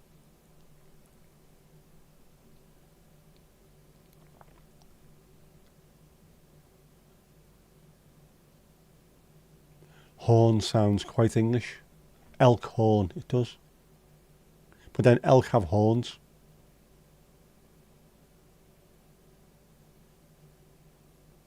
I know it might be a Danish town, it's still in an English-speaking country, I suppose.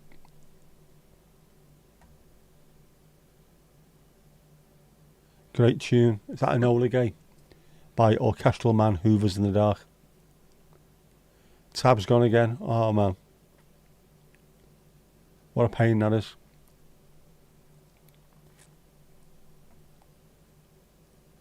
Is in America, to be fair, they were banned from holding sermons and schooling in Danish in 1916. Not allowed. The last Danish-born immigrant died in 2014. That's fairly recent, that, isn't it, man? Trevor Horn, the absolute genius. From the Buggles to the breathtaking producing, brilliant. Didn't actually, you knew which bridge he was buying, or is that just part of the urban myth that we have? I'm after wanting that bridge, he said, despite the fact that he wasn't Irish. Right, we've got a better picture of the Irish Hunger Memorial. That's lovely, that. I like that. Made out of real Irish brick.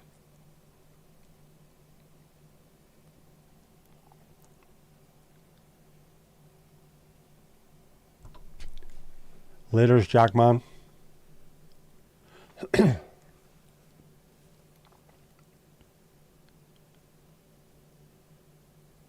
least that was a big rock. You went to see Fort Navan and it was a feckin' hill. Isn't that where forts are supposed to be, on top of feckin' hills? So you can't really do anything. You can't jump over the top of the ramparts. Was there not even a rock? Nothing. Not even a small rock. An Owl Hill fort. Nothing there. At least you went though. Tick it off your list. Barry on. Who needs cancer now when we've got Barry on? That was one of his songs.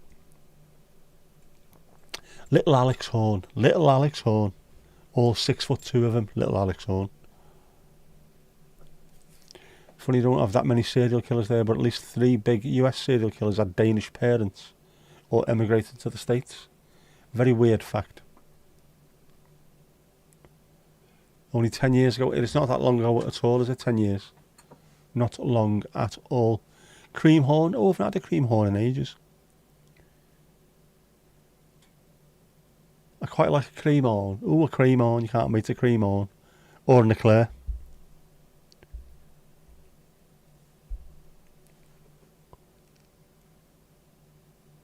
Yes, please, says Steve. Of course. Cream horns all round. It's funny because in Elkhorn they still eat frikadelle, medisterpulse and erbelskive. Frikadelle is also a Dutch and German thing, isn't it? I love frikadelle. You can get them nowadays. You couldn't used to. You can now. Tesco do it. Aldi always do them. They're really nice. I could eat some of them. We haven't got any, obviously. Bastards. Most folks are called Anderson, Christensen, Jensen. Is that the same as sort of, I don't know, Norwegian and Swedish with son at the end? son of Anders, son of Kristen, son of Jens. Are we just naming horns? The Cape of Good Horn. Oh, hang on. I see down the bottom there. Steve-O. It's going up, it's going up, it's going up, it's going up, it's going up, it's there. It's there, 31 then.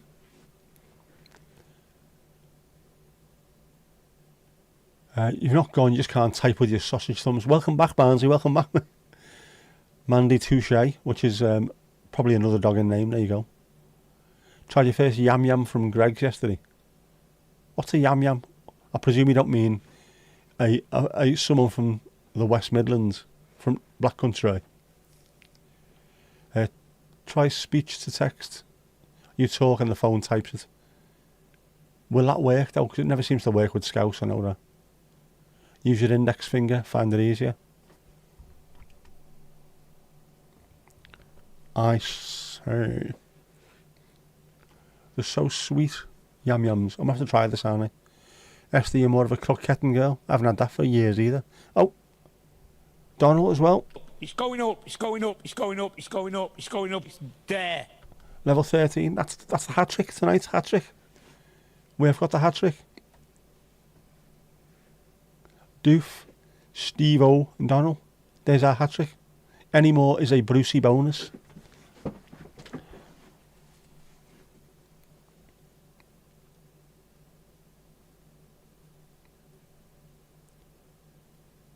What's that, Esther? What's that? What's croquetting? It's a deep fried kind of thing, isn't it?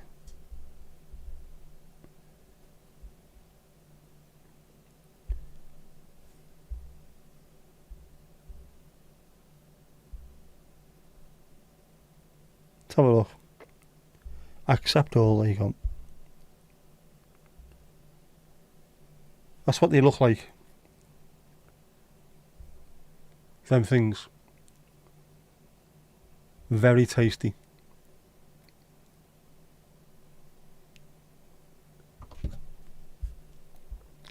What have they got in them?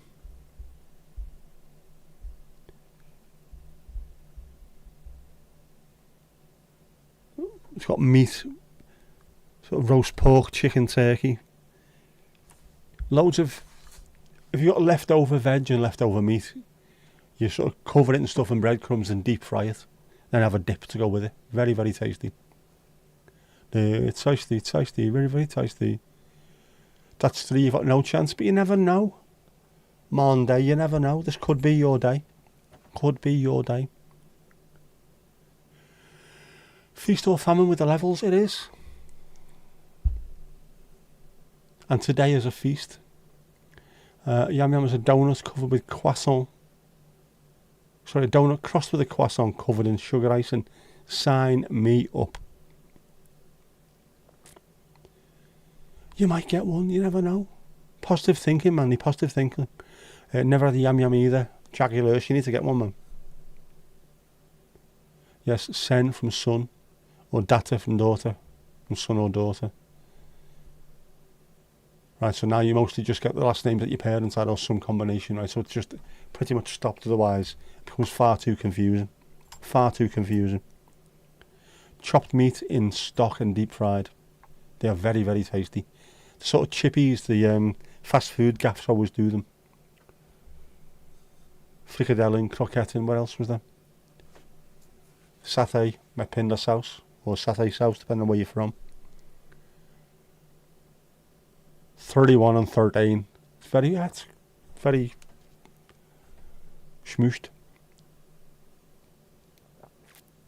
Sausage, deep fried. Don't see spotted knob much anymore. Natural yogurt definitely helps. You need a coffee with the yam yam. They are nice but sweet, so you need to balance it out with something that's a bit more bittery. No veg, just a bit of parsley. You made it in school ages ago.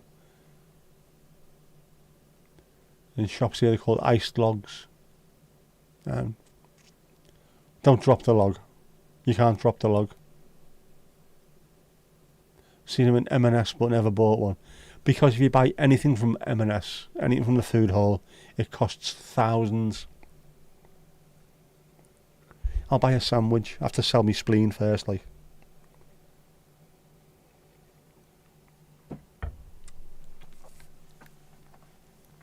Iced buns. Oh, iced buns. Could do an iced bun. Ali's got a good grip.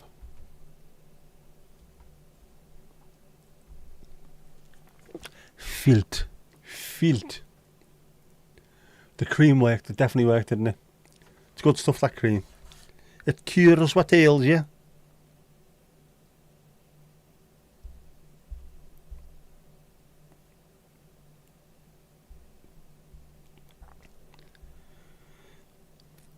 Why is it I get no messages for hour upon hour upon hour, and as soon as I jump on here, it's non-stop. My phone never stops. It's mad, isn't it? We have your parcel. Not an ass, mate. You're not delivering it 20 to 10 at night, are you, on a Sunday? Wind your necks in. Because your mother's dad was the first to just get his father's last name. So before that, it alternated, so the dad would be Peter Anderson and his dad Anders Peterson, and his dad before him Peter Anderson. That's fucking confusing the life out of me, that.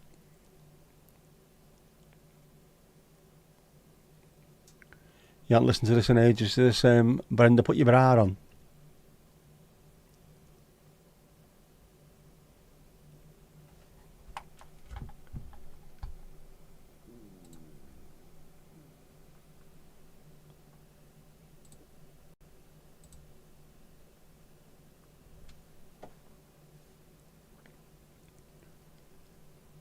Confusing, slightly confusing. How would you feel about being a mailman over there? Or a postman? Imagine that. Do you know what Peter Anderson? I know an Anders Peterson. That's not what I fucking asked, was it?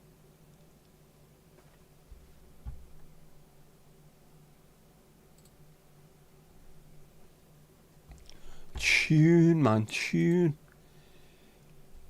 Is it a proper tune now, man? Is there a proper tune? Is it Mankman territory? I don't think it is it? That's a proper tune, mate. Oh.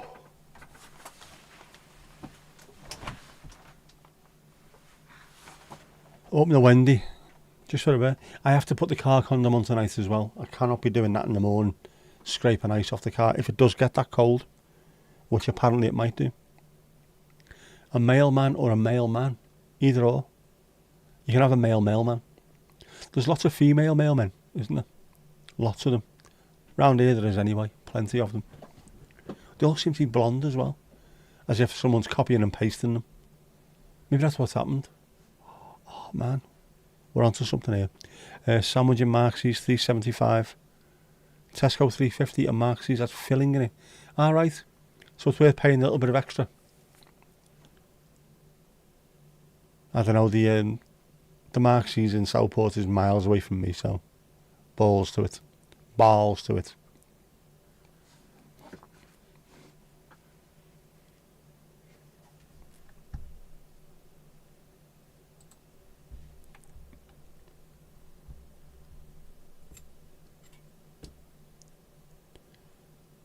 Why does Brenda take her bra off in the first place? Because there's trouble next door. There you go, there's your answer. Right, if you'd followed that tradition, you would have been Casper Ufferson and your father would have been Uffe Wernerson. They're two very, very good names. I like that. Two very good names. It's going to be cold tomorrow. You had a good covering of snow last night. Never got below freezing. Yeah, I think it was... Didn't even get to 3 or 2 degrees. It was 4 or 5ish. But I was expecting it to be absolutely Baltic. All last week, every day last week, it said it was going to be covered in ice. And every day when I got up and walked outside, the car condom was wet. It had been raining. And it wasn't remotely cold. It was actually quite nice all week. For a change. Jackie's lost now. Doesn't take much, obviously. Yeah, in Iceland, all the women have got dottir at the end, and all the men have got sun. Yeah, so you'd be Sigurdsson or Sigurdsdottir, depending on whether you're male or female. Jackie Lewis, you're going to have a lie-in tomorrow. Afternoon, Jackie. Deserved. Freezing rain. That's some evil shit, that, isn't it? I went out last week, funnily enough, and it wasn't too bad. The temperature was nice, and as soon as you walked into the rain, it was freezing rain, so I felt about 9 degrees less. Horrific stuff. Horrific.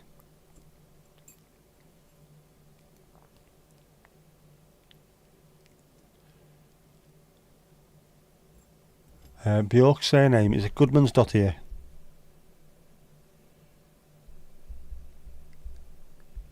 Bjork. Yeah, Bjork Goodmansdottir is her full proper name, because she's the daughter of Goodman, who's a very, very good man.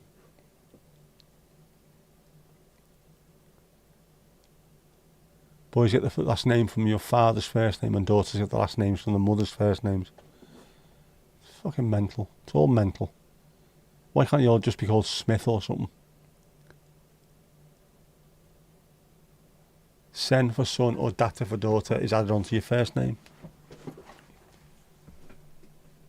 Doof still rolling. Fred Durst, or are you rolling? You hit minus 12.1. It's getting colder all the time, man. Careful you don't hurt yourself. I think the only hurt you can get rolling is to get a paper cut. No snow here, but it's feckin' Baltic, says Jackie Lewis. Of course, we are still in winter, aren't we? But not that Baltic, not 12.1 Baltic, just cold. We can deal with that, though.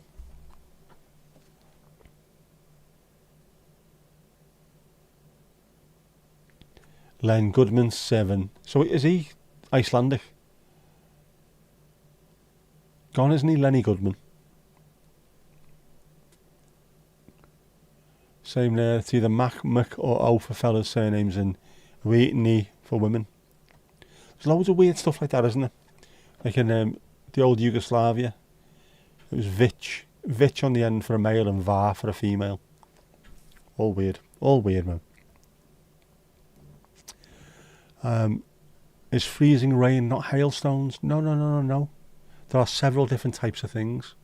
Hailstones only appear during the summer anyway. Otherwise you get ice pebbles, ice stones. Freezing rain is not quite ice, but it's fucking freezing, man.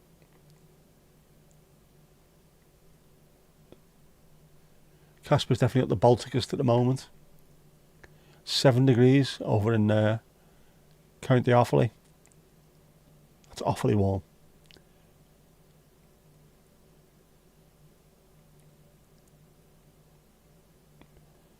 Falls as rain, freezes on impact. Is that because of the movement? As it moves, it creates enough heat, to keep it as liquid water, but it's cold, really. Like a baked Alaska. So when it finishes on ground, that's it. All the heat dissipates and it just goes ping. Freezy. It's still a normal tradition. We need to know these things.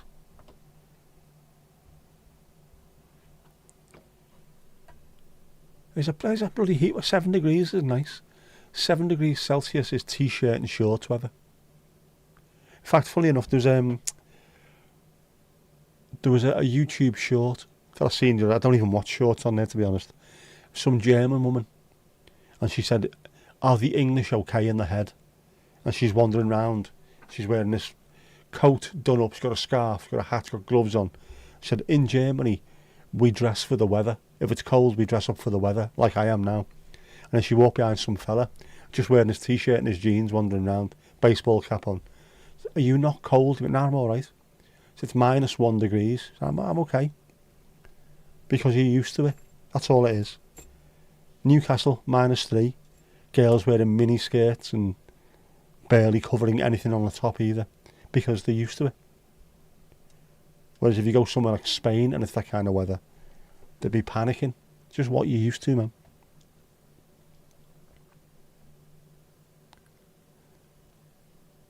The only heat you'll get is from the fire or microwave or dryer. Not setting fire to any peat. Peat burns. It literally does as well. Proper beach weather, isn't it? A lazy wind. The wind goes through you rather than round you. We know that well. We know that well. Anyway, it is Sunday.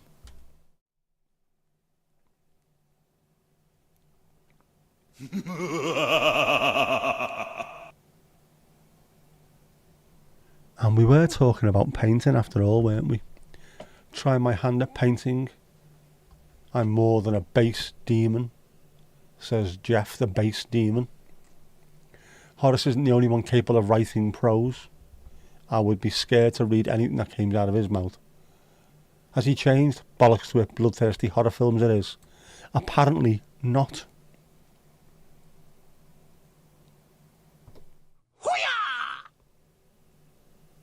Jeff is still being Jeff. What's happening there? Why am I doing that? Why's all that happened?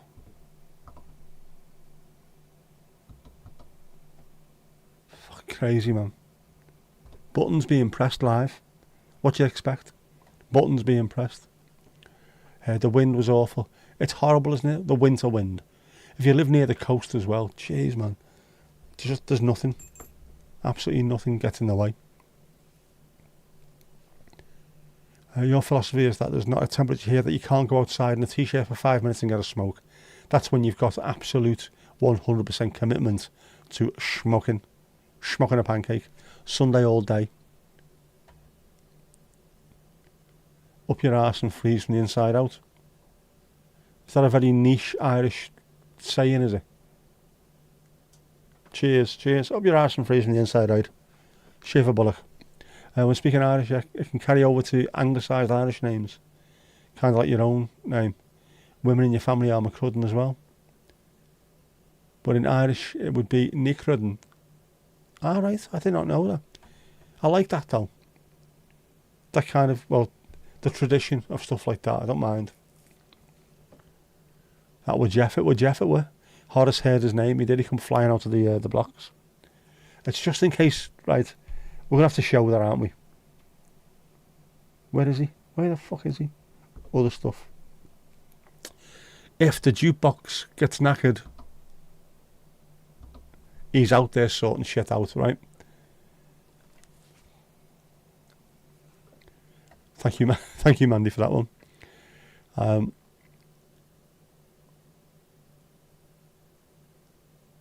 You don't fucking believe that bastard. Are we talking about the painter again, are you? Yeah, reassured after 150 shows I still don't know what I'm doing. I do, and I still make mistakes. That's the weird part about it. Is Jeff's art merchable? Quite like that painting. It might be. We can find out.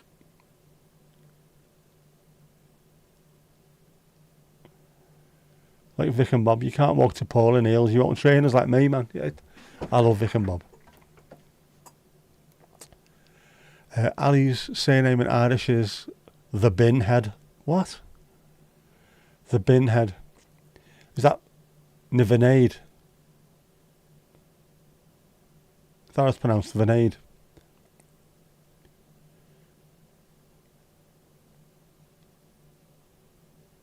Your birth first name is Donald. You use Donald because it's easier for people who don't know Irish. It is, because it makes no sense to people who are not Irish. Same as Welsh doesn't. Just make it no sense. So. Horace kick worked well, it did, didn't it? Just needs a little bit of, I don't know, bit of audio on that, I think. I'll work on that. We'll get some kind of audio with like a record skip. And a record skip at the end of it. BHSV, yeah, like Siobhan. But if you've seen the Lee Mack thing where he's talking about Irish names, it's just mad. Venade. I got us. I'm not completely stupid, but it makes no sense. I am much better with Dutch, German, Spanish, French than Welsh or Irish. I just can't get my head around it at times. Like the painting as well. It's a lovely painting. I like it. I wonder, can the painting be taken by itself? Can it be?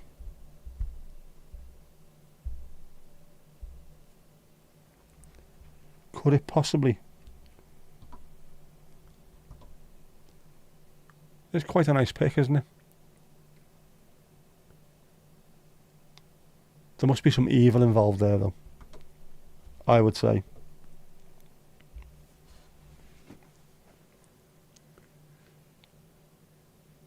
Casper, go to Ireland someday. It's definitely, that's on my list as well at some point. Just because it's so close as well. Just a shame. I think it's a bit of a pain in the arse to get to for me. Be nice to be able to drive, but I think it's fairly expensive to get the ferry over there. But it'd be nice though. Take the whip on tour. There's no J, K, Q, V, W, X, Y or Z in Irish. You don't need to though, 'cause you can make any of those letters out of whatever letters you want. Nobody's going to argue either, are they? Obviously the V, MH or BH is both V, isn't it? Or is it? Come on over, you should do. Casper, a kid Mila Falcher. 1,000 welcomes to you. Lewis is Welsh. You don't sound Welsh. I'm fucking Welsh, so I am. It look good in your room. I'll print it off for you. There you go. Stibbins is Norfolk. Just, there you go. Roots and branches, Norfolk. There you go, mate. Ashcroft, I think, is Norfolk as well, isn't it? That's where our family originate from, I'm led to believe. The croft in the middle of the ash trees. Which is why green and yellow is our heraldic crest colourings.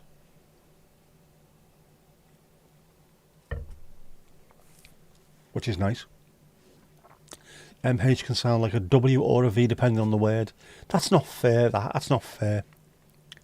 Anybody trying to learn these languages. Jackie is French. Hee-haw, French. French and Welsh, that is one hell of a combination. With an Irish accent. A Northern Irish accent. Must be where you get your class from. Now I think you get your class from Pound Stretcher, don't you, Jackie? Bargain bins. I'm only joking. I'm not really, I am being 100% serious. There's no A-E and U and in Irish either, yeah? Just don't ever mash up Irish, Welsh and Danish or Swedish or something. I don't think I could cope. I just do not think I'd be able to cope at all. It's too much. It's too much. Love to visit sometime in the foreseeable future. Get your ass over there, Casper. Not that far, is it? About an hour and a half on a plane. And you are there. It's there. It is literally just there as well. Northern Ireland is there. Republic of Ireland is there. You can almost see them, apart from you can't, because they're miles away. It is. Stibbins is proper, full-on Norfolk. Our king of Norfolk. It's nice having roots like that, I think. And being able to trace your family name and know that it's from where you come from. It is there. Just there. Each vowel is doubled. A-I-E-E-I-O, yeah.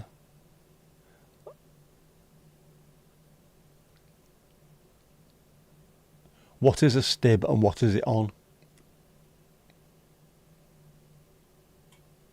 It is a legend and it's on fire. That's what it is. Told. It's a fagging legend, mate.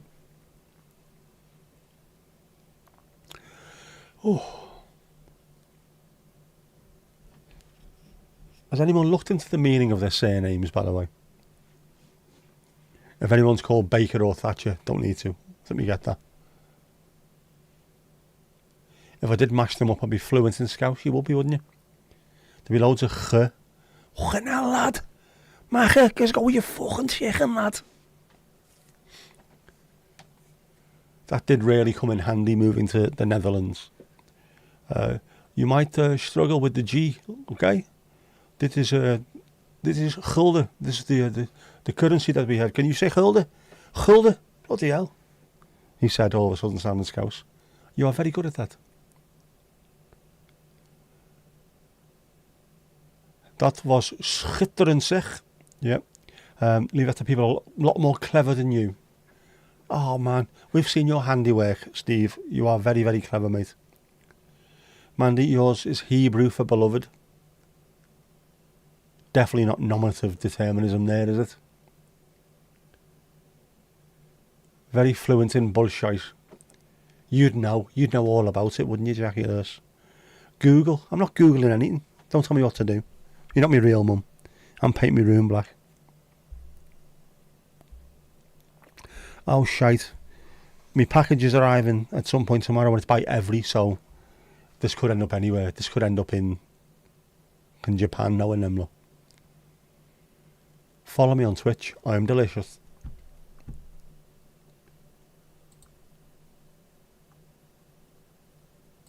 Or maybe I'm not. Disappeared, Kirsty. You had a call. No worries. Welcome back. Return of the Cursed. Oh my god.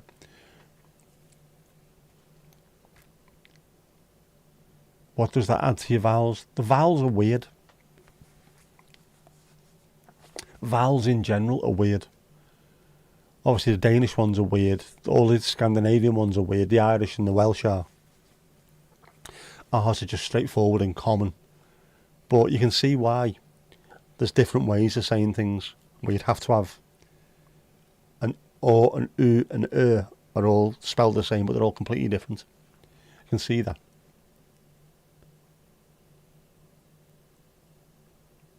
Language is so fascinating now. How did these things develop? Why have the Celtic languages and the Nordic languages developed in a similar kind of way to have multiple vowels? And why has Welsh got Y as a vowel as well? You googled it, it means strong bear.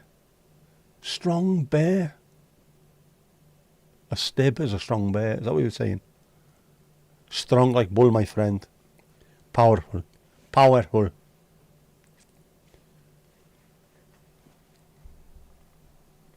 I did not know that. We need to find that one out, don't we? Strong bear, my friend. Louise, evening all from the famous warrior. Famous warrior. Louise, who's 38,000 feet up in Mount Pendle, surrounded by yaks and Sherpa. Do you want to flirt with that, love?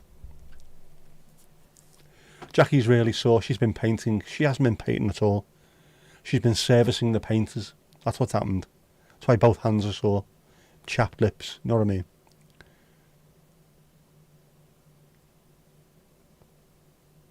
Maybe it's me that's weird. I am weird, I know. It wasn't until you watch Countdown after English for 7 years in school why it isn't a vowel in English. It sort of is. It is and it isn't. The word myth, M-Y-T-H, it's a sort of semi-vowel. It's used a hell of a lot more in Welsh especially. Y is a fully fledged vowel. So we do get it, because a lot of our words do come from Welsh or from Nordic countries and things like that, you know what I mean? Apparently nothing's wrong. Hang on where we are. Right. Bennett. It refers to someone who was the son or descendant of a person named Benedict. So it's the same as Anderson, Svensson, Benedictson, Bennett. It's the English version of the Norman name Benet. Some have hypothesised the surname Bennett might also have come from the Old English Bennett, bent grass, and refer to somebody who lived at or near a bent grass covered moor. Does that mean that you live somewhere where It's very windy. Because that's what that is, isn't it? Bent grass. Wind bent over by the wind. I like that. I like that. I like it. Strong bear, gorilla, strong bear, potato, tomato. Blarney stone, fucking Blarney rubble, more like it. O sounds like O. A sounds like A. I'll have to read this in advance. E sounds like C. O sounds like O. U sounds like U. The other letters, other versions of the letters are pronounced in a softer way. Mad. It's Old Norse. Styrbjörn. Oh, right. So steer is strong. Björn is bear. Is that where that comes from? Ah, do you know what? That makes perfect sense. So the sexy gorilla is actually a strong bear. There you go.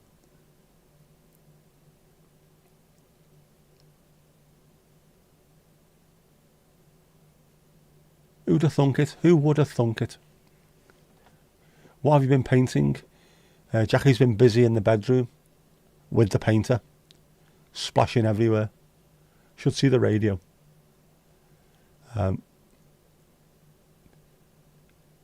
Proper earworm. It is a Boss tune, isn't it?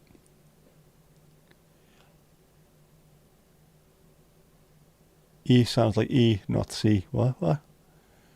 Spoken Danish has the most vowel sounds of any country, with over double the number of Norway and Sweden. There's no need for that amount of vowels, but it's nice. And it's good. I mean, the whole world speaking the same language would make things a little bit easier for travelling and things, but it'd be shit as well, wouldn't it? It's nice having completely different languages. And especially if those languages are very similar but completely different at the same time. That makes it more interesting for me.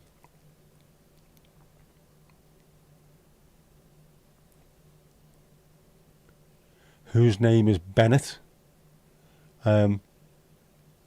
Possibly Ali Bennett. Might be her name. I thought she was talking about the fence. The fence is not up yet. Hamster equals cheeky nibbler. We all know a few hamsters, don't we? Aye, don't we? Fence is not up, which she's taking offence to, obviously.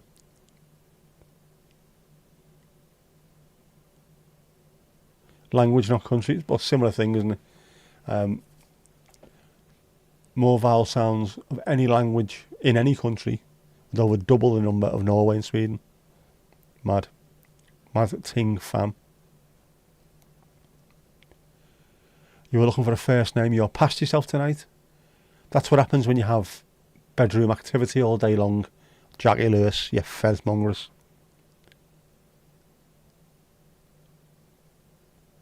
It was nearly my darling, Jackie. Your dad wanted to call you Mavanine. That's a proper name, not isn't it?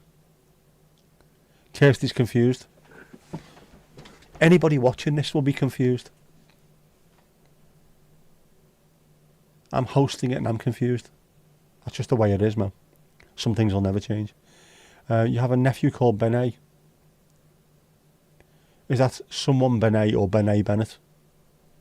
Or are they Benet Smith?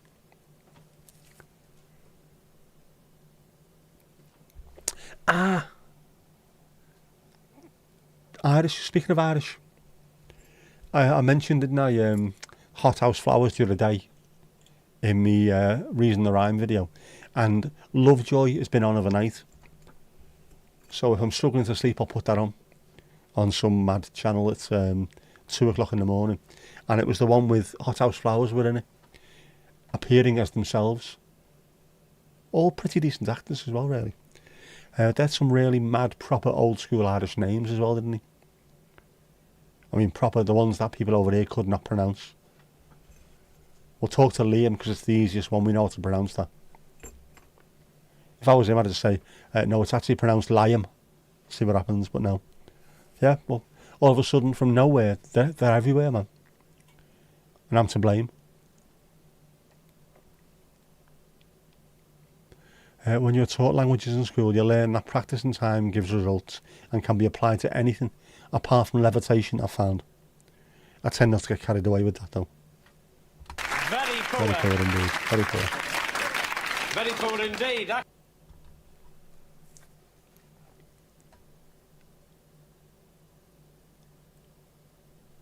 But it's amazing. Yeah, I learning Dutch. I was learning it in school for 8 or 9 hours a day, wherever it was, 5 days a week, and then going out and speaking it. When you are immersed within that culture and you're speaking it constantly, it gets inside you, man. But look, I was lucky I was 9 as well, so you're still pretty much a sponge at that age. And by that I mean you absorb things, you're not covered in piss. Benny Benny, which is like Money Money. Welcome to the Cheap Seats, good song by the Wonder Stuff. His surname is Sheeran, Bennett Sheeran. That's a good name. Bennett Sheeran sounds like a future captain of Ireland at the rugby. And Up and Under by Bennett Sheeran. Do you know what I mean? It works perfectly. Is Sheeran Irish? It will be, won't it? Sounds a very Irish name. Kieran Sheeran. I mean, come on, you don't get any more Irish than that, do you?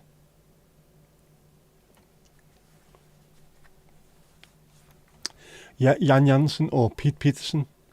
There was a player who used to play for Sporklebenskede called Bert Jan Jansen, who ended up playing for FC Twente, which is what we were all supposed to do eventually. That was the pathway. He made it. Good lad as well. He's very blonde and had a moustache.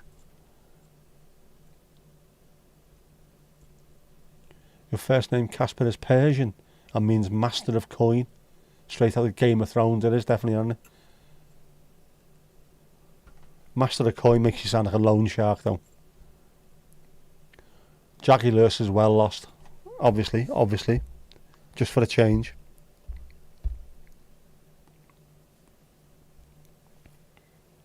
Right. Hang on a second, would you? Is this Sheeran? It is, isn't it?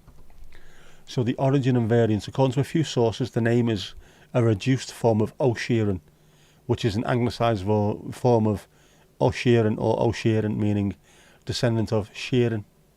There's lots of Sheerans going on. Derived from the personal name Sheeran or Shiran, form of diminutive of Shore, meaning long-lasting. Right? That's where it came from. So it's definitely an Irish name. I mean, look, you just need to look at them to see exactly what it is. Thank you, Ali Alio, for jugling all this.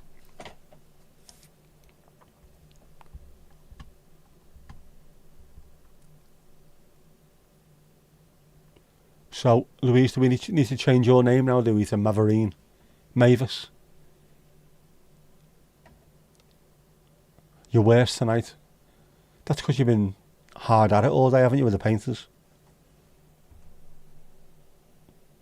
Hard at it with the painters, she really has. Really has.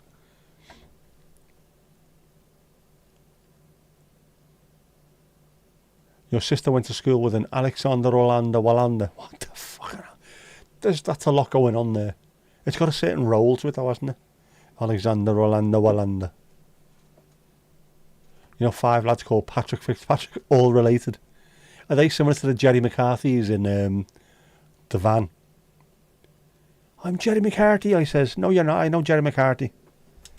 Fucking brilliant. Love that. That poor sod's passed away recently, hasn't he? Jerry McCarthy. Persian, Casper.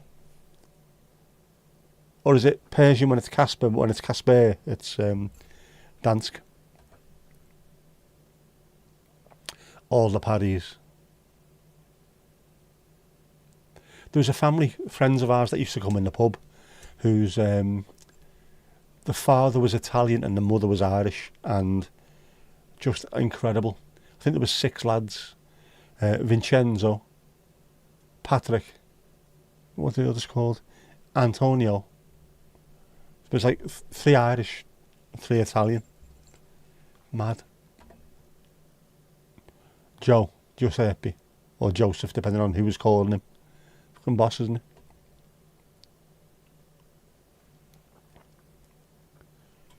Same thing up north too. Up north, family names repeating themselves. Willem Alexander is the name of your King Wim Lex. King Willem. To quote the Celts, feck no. That's easy for you to say, Mavis. Yep, I'm Mavis. Mavis Everest. There you go.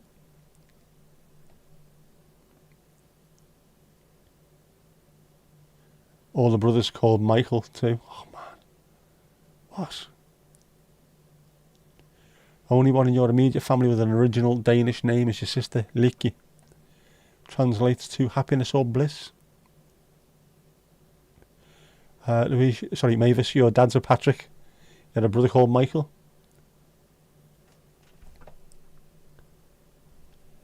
It's fucking mad, isn't it? Name's a boss. I like that.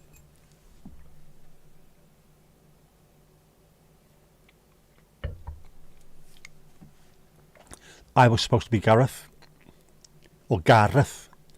But then I landed in Liverpool rather than Wrexham, so it got changed.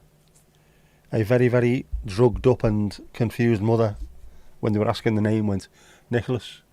Why? Because my cousin, who was born a year earlier, in the other April, the year before, was called Nicola. So it must have been on her mind. So it could have been a Gareth, could have been a Gary, but I'm not. Je suis Nicolas, which is Greek, and it means fucking legend, mate.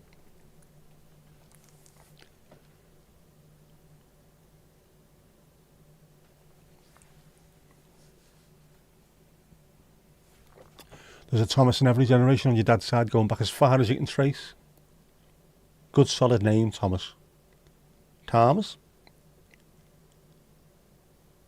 In Goodfellas, yeah, 2 of them are half Irish, half Italian, so they can't be made. You have to be pure blood Italian, which is weird because most Italian Americans aren't, are they?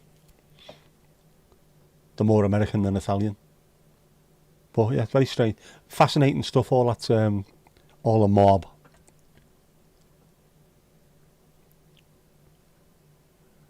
All those ones that were outside the trial for John Gotti. He's a good man, he's done nothing wrong, and then you actually find out how many people he's iced, how many things he's done that are wrong. You know. It wasn't that good, but he wore nice suits. Anybody who has the same name as a relative has a nickname, like Patrick Punch Fitzpatrick and so on. So we're getting into the realms of mafia there as well, haven't we? Tony Ducks Carallo and Benny Eggs and all that stuff. Love all that.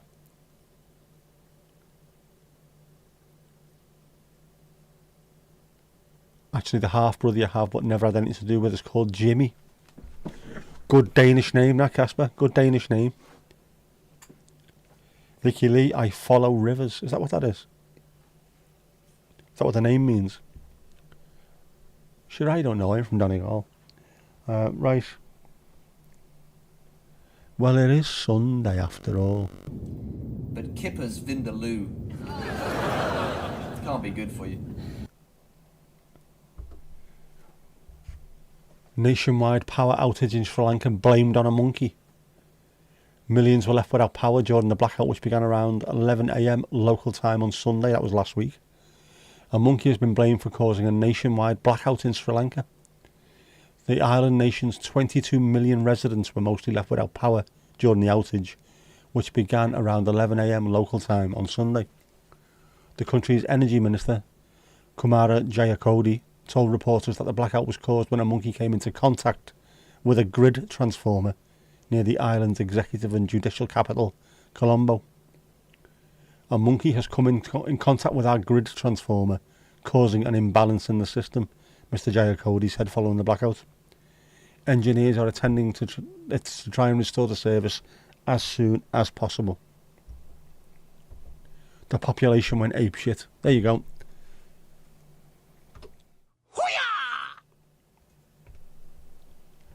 Right, she's having a very poor for that one. She's having a very poor indeed. Came into contact with. You mean the monkey got frazzled to ever-loving shite and blew the entire nation up. The entire island into darkness. What? Donna would like a bucket of tea. A bucket of tea you shall have. There you go. A nice bucket of tea.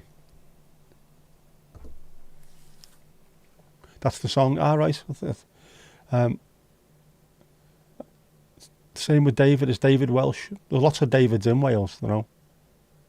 Fuckers, have a bucket. Chuck it in a fucking bucket. You're sweating like a fanny pack.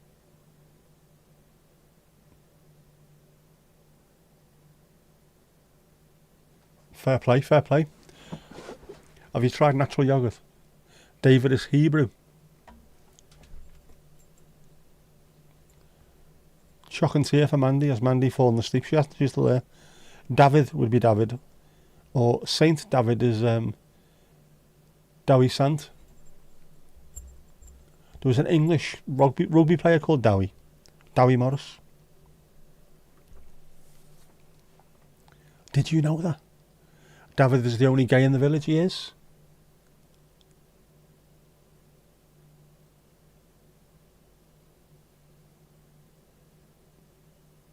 Cray cray. Oh man. They always blame the monkeys. When you're paying peanuts, what do they expect? Sorry. Very poor. Very poor indeed. Very poor indeed. I like that, but you're having that one anyway, Barnsey. You're having that one anyway. You're having that one, Dave. Depends on the man. Boom, boom. Says our Jackie Lewis. Devi or Devi is Indian. I went to school with a girl called Devi. And also one called Bowinet, who was Bangladeshi, I think, so. And a lad called Mike, who was Polish. There was lots of people in my class that weren't Dutch. Well, who were Dutch, but they weren't Dutch originally. Good school, that. I enjoyed that. I learned a lot. Not just about language, but about being me.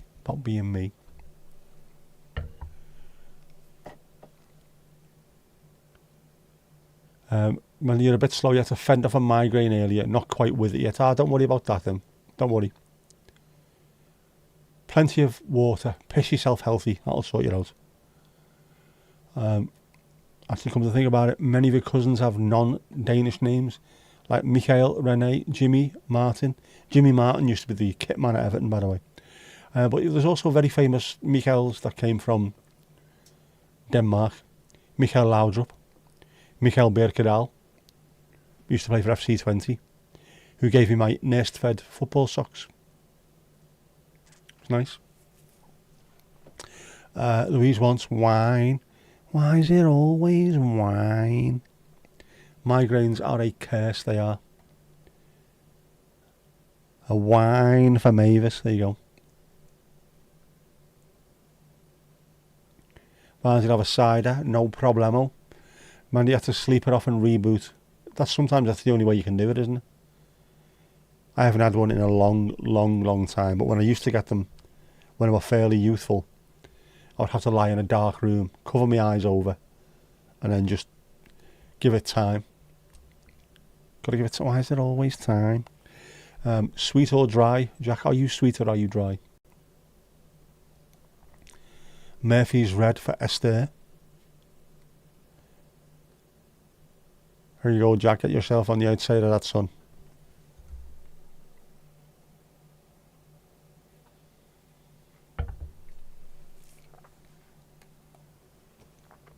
So you've got a cousin and a half-brother named Jimmy. Weirdly after the war when your uncle was born. Tommy was a popular boy name for obvious reasons, yeah.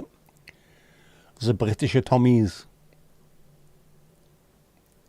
Bit of dry screech.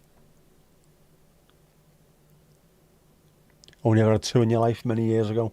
Not a great experience, Jack. They're not, aren't they? They're horrible. And when you know they're coming, that's the worst thing. With me, it used to be like flickering lights at the very periphery of my vision. Oh shit, here we go. Load of water. Get in my room, cover my eyes, and then hope for the best. There's nothing else you can do with them. You can't take paracetamol or anything because it's beyond that. Way beyond it. Is it the stress that caused it, Mandy? The stress of thinking up a follow-up to Mankman's #1 hit Is that what it is? Is that what it is?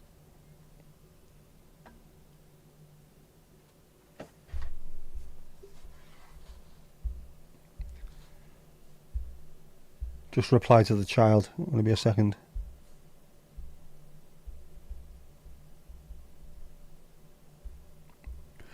Oh, you absolute bellend, Ashcroft. I've just almost sent "Are you sure?" with S-H-U-R-E. Because it's written on my microphone. Feckin' aegis. Got hit by a baseball bat on the head once. Not as painful as a bad migraine. Fucking hell, man. Heavy.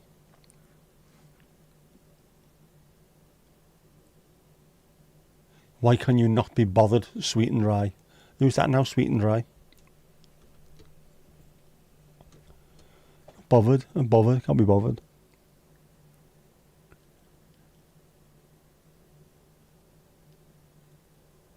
Oh, man.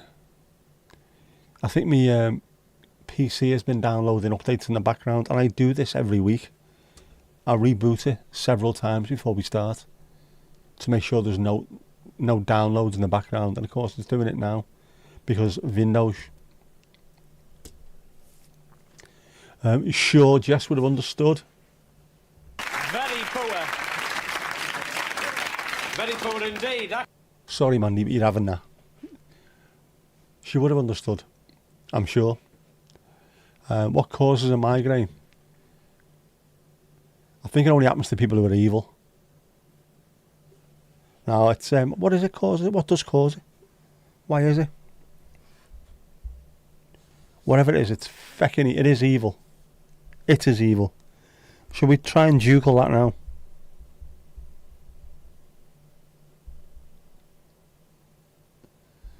What causes migraines in females, it says. No. In general. This is the AI thing though, so it's probably a load of bollocks. Stress, hormonal changes and environmental conditions. Anxiety and depression. Drop in estrogen levels. Starting your period. That's what used to cause it with me all the time, obviously. Sudden change in weather or environment. Exposure to strong smells or fumes. Yeah, you need to be really careful. And especially around chemicals. So if you work in a pub, cleaning the toilets and mixing two chemicals, is not a good idea. Loud or sudden noises can trigger migraines. Too much or not enough sleep. Motion sickness. Certain foods such as alcohol, caffeine, chocolate, citrus fruit, aged cheeses and processed meat. So pretty much anything you eat. Fatigue and changes in sleep patterns. Glaring or flickering lights. Poor posture, neck or shoulder tension, and jet lag. Fasting or low blood sugar, hypoglycemia, strenuous exercise if you're not used to it. They can be genetic. There you go. They can be unpredictable, sometimes occurring without other symptoms. There's no specific test to diagnose migraine. So a lot of it is to do with food. Yeah, basically anything in there. Food can cause it very easily, as can. Be very careful if you're changing,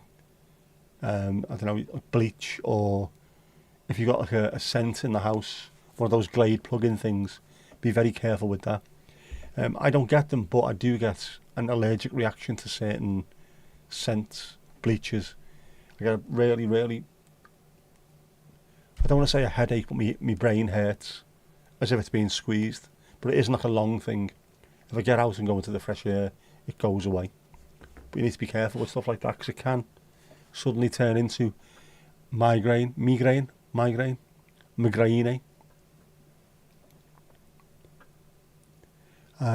Because we found out a few years ago the half-brother had a kid and named him Elton. Do you find insane?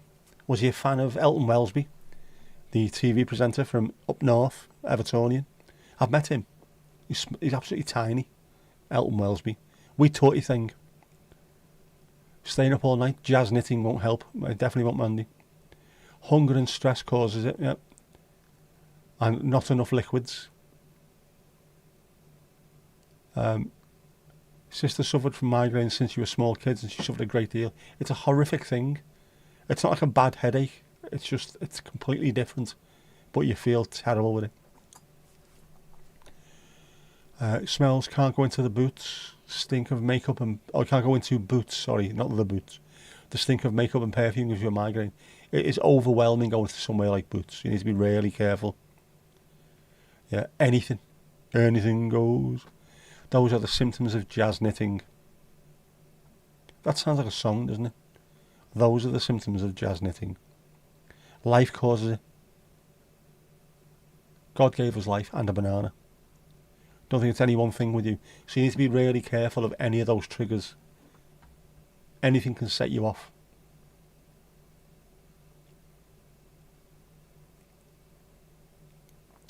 Don't know, the man only met him at your dad's funeral, and him and your dad never met either, but your mum is Facebook friends with him. Elton. Has he got a weird accent? That'd be good if he just sounded completely different as well. A foot shorter than everyone else. Completely different hair colour. Different accents. That'd be superb. Especially if it wasn't even him. It was someone else that had been sent there as an actor.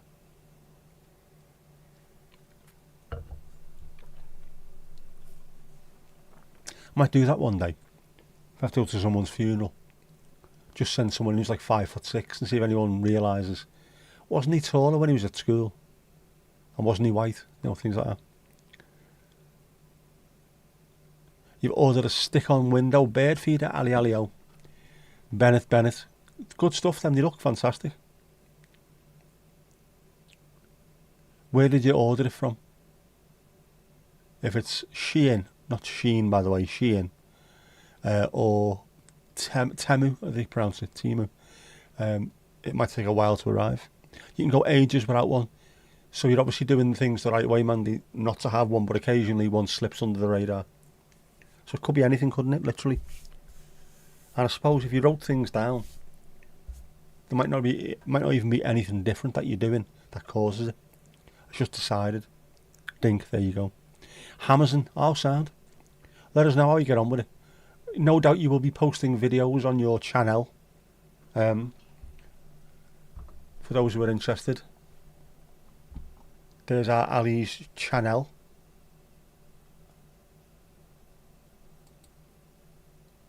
Is that highlighted? Hang on, I'll pin it on the other thing here. Pin massage, there you go. Massage has been pinned. That's our Ali's channel.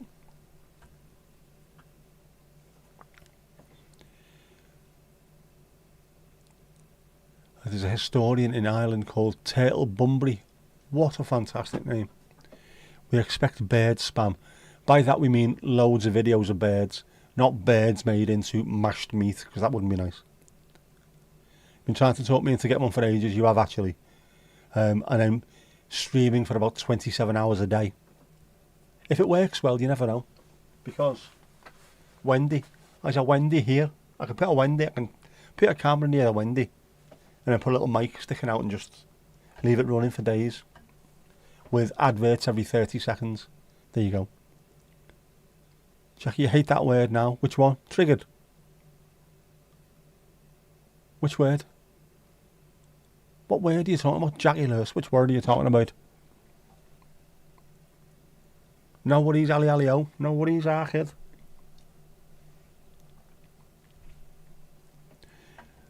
We've all got to look after each other. And as the phrase goes, a rising tide lifts all boats. Don't get triggered. Triggered, I suppose, is different, isn't it, in Northern Ireland? It's got different connotations. Same as it, Wolfface, all that kind of stuff. Half brother's 42. Your dad was boyfriends with his mother when he was 21. She was 17. Says he was on the pill but secretly wanted a child. Alright. When your dad found out you broke up with it, I am not surprised. That is a breach of trust. And at that age as well, it's very young, isn't it? The kind of thing that when you're older you go, alright, fair enough. Shouldn't have done it, but let's sort it out. Let's sort it out.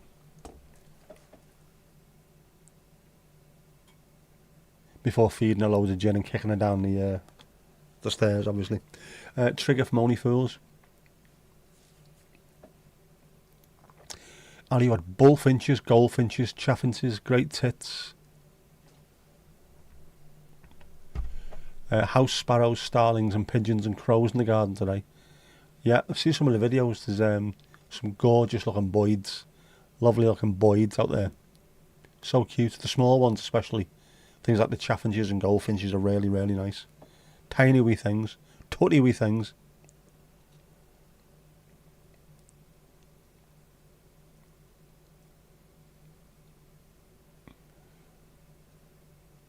Never had one, Barnsley, never had one.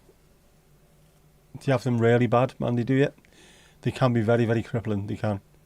To the point where you can't do anything. The light becomes too painful.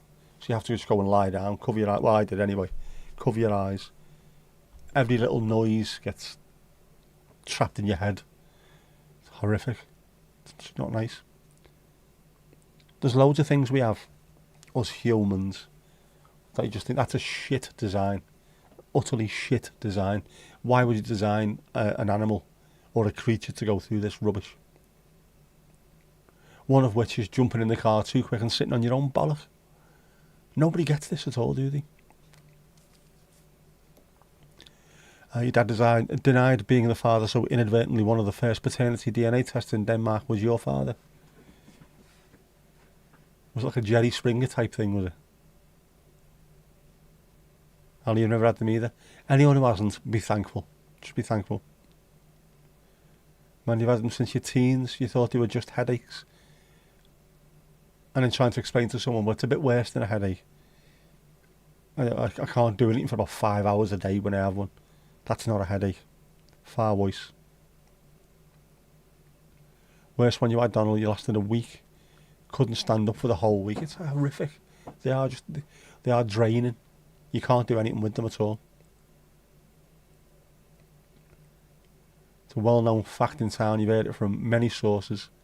Your dad, his roommates at the time, even your half-brother's grandmother was your local taxi driver, and you should talk about it openly. Two things. First, it was his side, and secondly, he's denied being a father. Jackie's triggered. Triggered. I'm fucking triggered, so I am.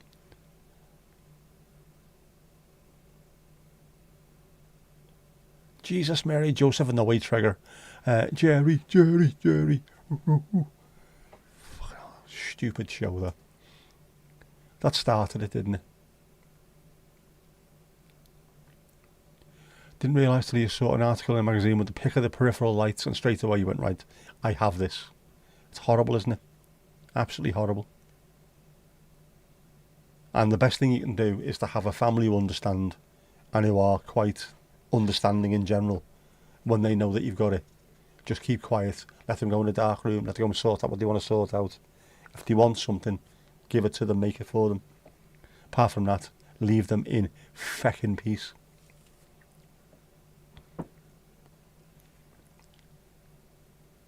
Morning, Steve-o. Because her mother could do it, have a kid at a young age, then so could she. So that was her life aspiration. You should aspire to more than that, shouldn't you, really? Although a lot of young girls, they just seem to think that's what it's all about, having kids. There is more to it, but if that's what you really want, it's what you really want. And then, of course, what do? When they're born, buy them a doll.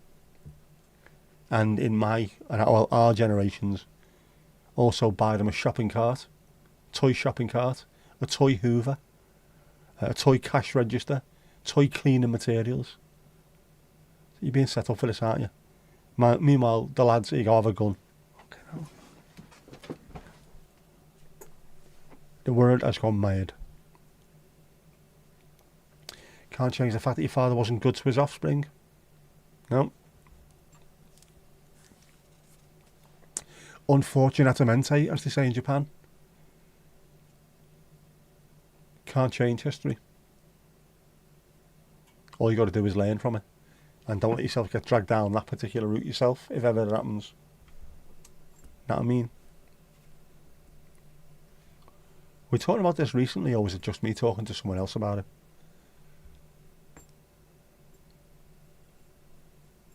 Like some people who grow up seeing the dad knocking the mum around.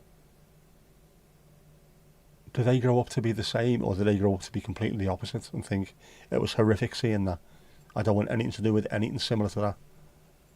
Or does it depend on the kind of person that you are? I've been lucky really. I've been brought up in a really nice house.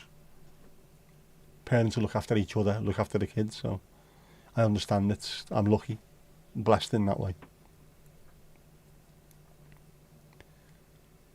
Barnes, you've had bad headaches, that sounds like something different. It is, mate, it really is. Just takes away absolutely everything. Your ability to do anything is taken away from you. You can be lucky and it lasts a few hours or so, and then you're back to normal-ish, but you're still a little bit concerned in case it comes back, or it can do you for days, like Donald said, a full week. Your parents' divorce had you in court as children. I imagine that was traumatising. Again, this is, I think, why I'm quite grateful for the fact that me and my ex-wife get on well. We've never had to cause any kind of trouble for Jess. When we did get divorced, it was a straightforward, I think we should get divorced now. It's been years since we split up. Yeah, alright. How do we sort it out? I'll pay for it. Sound. There you go. You're free to go and do what you want. And we're all alright. Sound. That was it. Jess was talking about it, saying that she's the only one out of all her mates whose parents don't fucking hate each other and use them as little footballs. Be better if you can, man.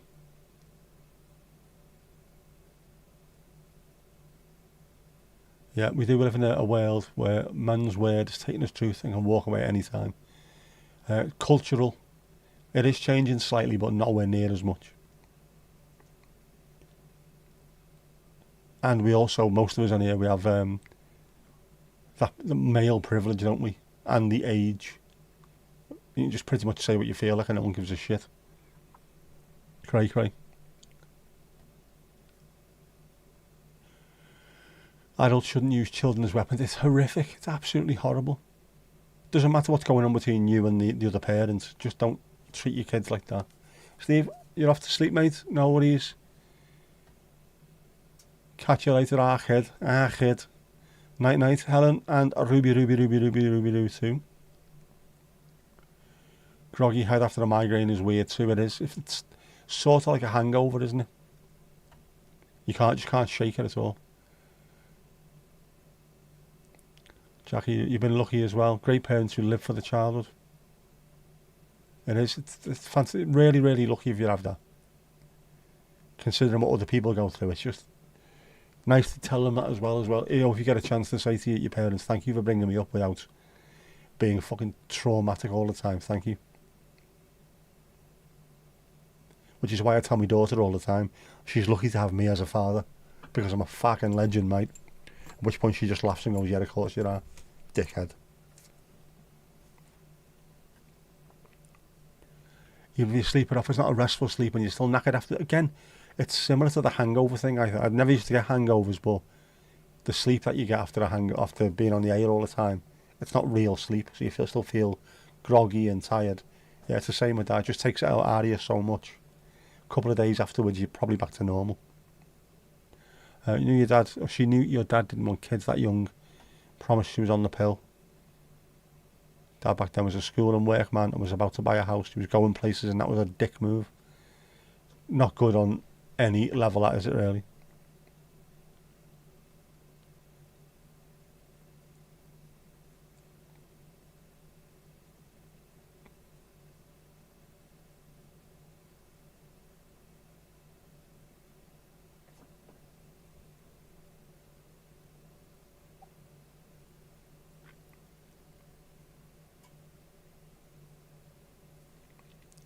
Yeah, disgusting. Fucking disgusting it is. Look after your kids. If you don't get on with someone, even if you and her scream and shout at each other in private, don't let your kids see it. And don't get them involved. Try and make things alright for them. Like I say, the sponges, aren't the kids? They take in all this. and it's not good for them. It's not a positive kind of influence, not a positive role model. It's not good for their mental health. Just look after the man. 2 times after I got a vasectomy, I had to go to court because 2 patrons at the dad's pub claimed it was their baby's father. It's funny though, because it gave them trouble. Yeah. Keep it locked away, man. Esther, you hardly had headaches, but since you're on heart meds, you have them daily. The medication changes so many things. Changes the makeup of your system, I suppose, doesn't it? And what you are liable to, what causes things to happen, suddenly affected. Be careful, man.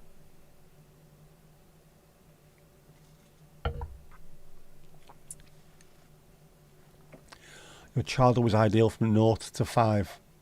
It should have been ideal from 0 to 18, 20, whatever it was. Jackie, you're not fool that there's dangerous, evil women about. You've been too many times on the end of abusive men. There's very evil women around. But I think you're probably looking at something stupid like 99% of evil bastards are men. This is the thing that I can't get round. I mean, my sister especially going on about Muslim gangs and all this stuff. They're evil. It's like, really? Do you think we should target the most evil people that we have in this country for stuff like that? For abusing females of whatever age they are? Yeah, we should. Well, 98% of people that commit those crimes are white male Brits. Should we go after them, or should we just leave them alone to do all the majority of the offending and go after this very small minority because they have different colour skin to you? But it is. And the hashtag on Twitter, whatever it was, not all men, 100% correct, not all men, but there's too many for us to use that fucking hashtag. Either we change it or we stop using them hashtags. Be a better example to your own kids if you're male. If you've got male kids, be a better example to them. Let them know it's not acceptable. What they see on their phone screens, how to treat women and certain websites, is not how you treat women in real life. Fucking Egypt. Yeah, that needs to change those. Have a word with the doctor about that. 5 exes were abusers, nearly got stabbed by 2. Fucking hell, man. Just mad, innit? That wasn't physically abusive, though. No matter how drunk, that's the closest you can get to complimenting. And it's not, physical abuse is terrible, but also mental abuse is just as powerful, if not more so. Bruises heal. Mental scars very seldom do. Yeah, horrible that, Donald. Really horrible, mate. There's a lot of bad bastards about. Male, female, and 4-legged. All kinds of bad things. Just not everything that you can count on, is there? You grew up in an era when nothing was discussed, so you all grew backbones. Which is fantastic and shit at the same time. You are in a position where you can deal with it. But you shouldn't be in a position where you have to deal with it. That's the thing, isn't it? I think we're lucky being born when we were. It's given us, I don't know, a depth, an understanding, and a hardness about us that we can deal with stuff. Shouldn't have to be like, but that's where we are. You're not allowed. They tried several on you, so you have to take the side effects. A real ball ache. If you get a ball ache as a female, go back and see them. Not good. Hugs for everyone. Votes for women. Up the workers. White males mostly, it is. And trying to point this out, say, my sister, these bloody Muslim gangs over here, they don't treat women right. 98% of all these offenders, offenders, are white Brit males. That's where the fucking trouble is. You're only getting annoyed with this because it's people of a certain colour. How about them 100,000 fuckers over there who are doing it? They're right, they're Brits, aren't they? Fuck off, dickhead. The issue is males. It's not the colour of the skin. It's males in general. We need to be better. And we need to teach the next generations better. Men, do your duty teach these men, young men, how to behave. Women are not little notches on the bedpost, they're actual human beings with feelings, believe it or not. If you're watching this and you're little bastards, behave. Otherwise we'll get a shadow bang and come round and knock the fuck out of you. Glad you're okay, Jackie. Yeah, it's made you who you are, but it's just it's out of order. You shouldn't have to. That's the thing, innit? Not good. Well, I suppose you looked up to the guy. Horrible actors, but you're a nerdy, glasses wearing little geek. Some things never change. I'm only joking. He was cool and good at sports and ladies loved him. Just never cared, and that shit leaves a crazy scar. It does. We all need good examples. I was rarely lucky. The example that my dad had and provided to me, which he got from his dad, was alright to be a strong, powerful man and what have you, but not to be a knobhead. In an era where people were misogynistic and racist and just genuinely fucking horrible, he wasn't. He was just dead cool. You could see him having a fucking fight on a football pitch, look after himself and stuff, but never a bully, never horrible, never spoke bad about people. Even when we took over the pub, if you had to bar someone out, he'd always do it in the kitchen. He'd never do it in front of people. Never wanted to make anyone look silly, which gained him loads of respect from the regulars because, well, if he's doing that for us, looking after us, we're going to have to look after him as well. If he says something that goes, you gain respect that way. You don't gain it by being a knob. Yes, most of them are dads, granddads and uncles, and most of them are white. Yet you are not your dad. That's the thing you also need to remember as well. No matter what happened, you and him, related by blood, not related by actions. So you learn from stuff like that. I've seen how bad he was, I'm not going to be the same. But the best you can get away with, really, innit? A man you won't discuss died on Friday. The first thing you thought was great. Obviously an absolute fucker, so we're not losing... Yeah, not losing anything special, are we, in that case? Focus on the good, that will help. But of course you'll always know the bad part.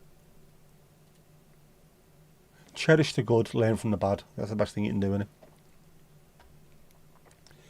Never did nothing like that to women. You love women doing your part to be caring and nice. Yeah.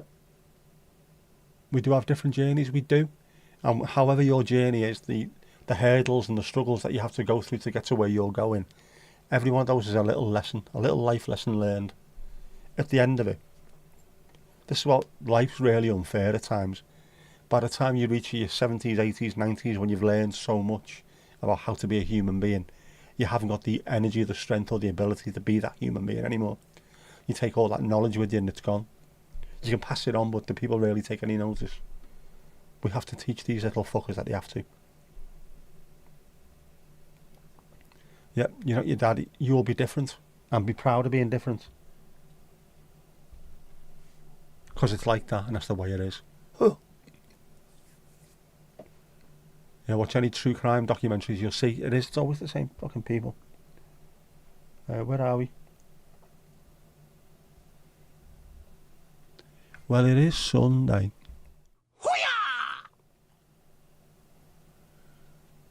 Bit of Horace.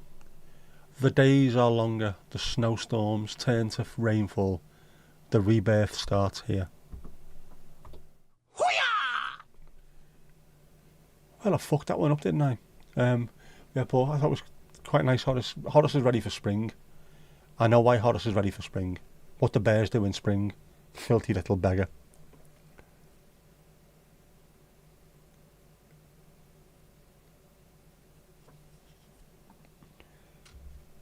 When you did that time, there was a Joe Ronce in the cell next to you. You had communal showers, but you were in a two-man shower and locked the door. And he knocked and wanted to come in. Fuck that, man.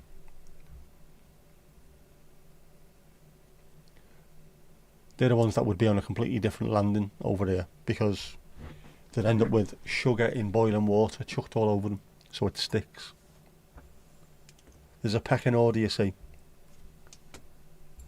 You can ice as many women as you want, and you're seen as being alright, but touch a kid and that's it.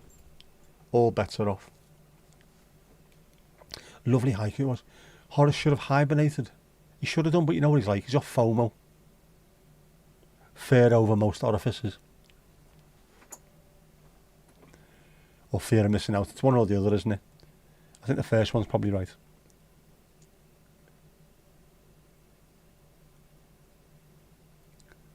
Louise, you should have as well. Is it freezing cold up there, is it? 38,000 feet up on Mount Pendle.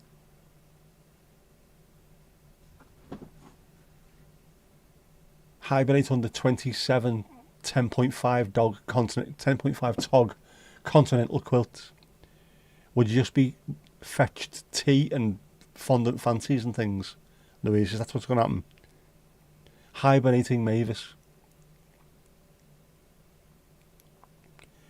Ali Alio, got to say good night. No worries, no worries. Tie your laces tomorrow. No running. Take care, be safe. Was his balls busted by his all of a sudden Jackie's turned into Paulie Walnuts. I'm just busting your balls, T. You got a hard time? Good. Should have slapped him fucking purple. Disgusting. Said some so inappropriate thing that made it run cold down your spine. Fucking horrific, aren't they? They don't care either. Oh, I was caught. Not like I feel sorry I did. I shouldn't have done that. Twat. He's too busy dancing, he is. Dancing, pulling stuff, pushing stuff. He's a busy, busy bear. And also writing epic haikus. Did the other prisoners kick his ball shit in? They should do. Yeah, ranked the lowest in prison they are, aren't they? Anything to do with kids, over in the UK anyway, anything to do with kids, you are a target. There's a target on your back constantly. If they can catch up with you and take you out of the gene pool, they will. Especially there's prisoners inside who are never going to get out, so it doesn't matter how many extra people are on their record for unaliving, they'll do it. They're asked. And will be looked after if they do as well.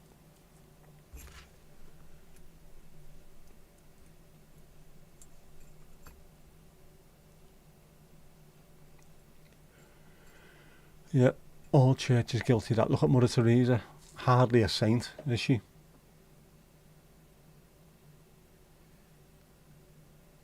Heard someone one morning get morning coffee. It's oil and sugar boiled in a kettle. Pour it out on them when they sleep. The screams are horrific. Because the sugar in it as well makes it like a syrup, so it sticks to the skin. You can't just wash it off. So it ends up just burnt. It's like napalm. Homemade bloody napalm, that stuff. It's what they use in jails over here as well. So you'll be really, really careful. Which is where the Joe Ronce name came from. Not on normal courtyard exercise.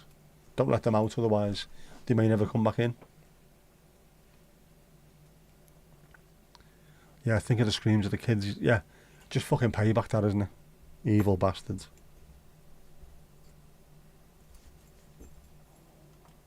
Supposed to look after kids. They've got trust in you, haven't they?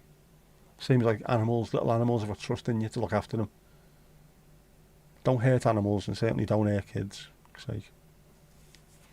Be better than that. Be better than that. Especially white men. White British men, be fucking better than that. Evil bastards.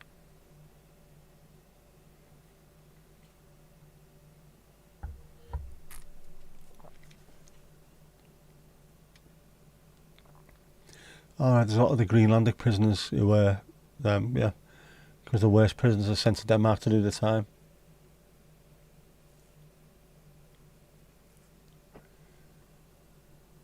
Many of them went on a bus once every 2 weeks.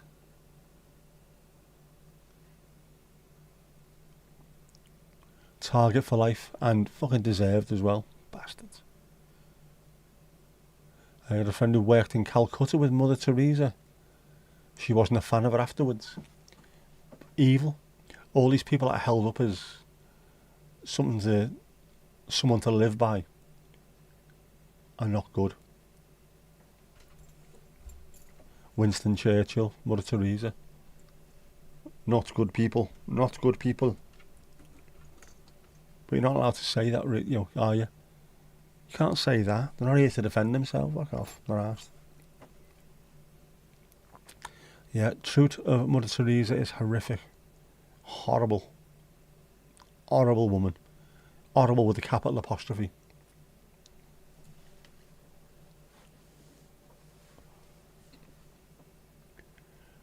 Oh, I'm so stiff. So stiff. Cramp in my left leg. I haven't even walked. Don't know why that is. Mad, isn't it? Still hear, you hear the screams, and it just reminds you of a time you were part of a shit life in a shit institution. You're lucky you're not there anymore. Yeah, and you've got out and behaved yourself ever since. Not got you didn't misbehave in the first place, but learn the fact that you don't want to ever go back in that fucking place. Do what you can to stay out. That's where it came from. It did, and it's from Wakefield Prison. Wakefield Prison in Yorkshire. It used to be chalked on the cell doors, so when you're letting them out to go for their exercise, these people are not allowed out at the moment. Otherwise, they'd have been done over by everyone else that's out there.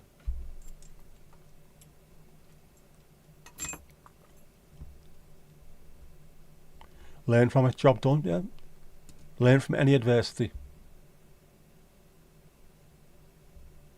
That's all you can do, really. And never go back. Never go back.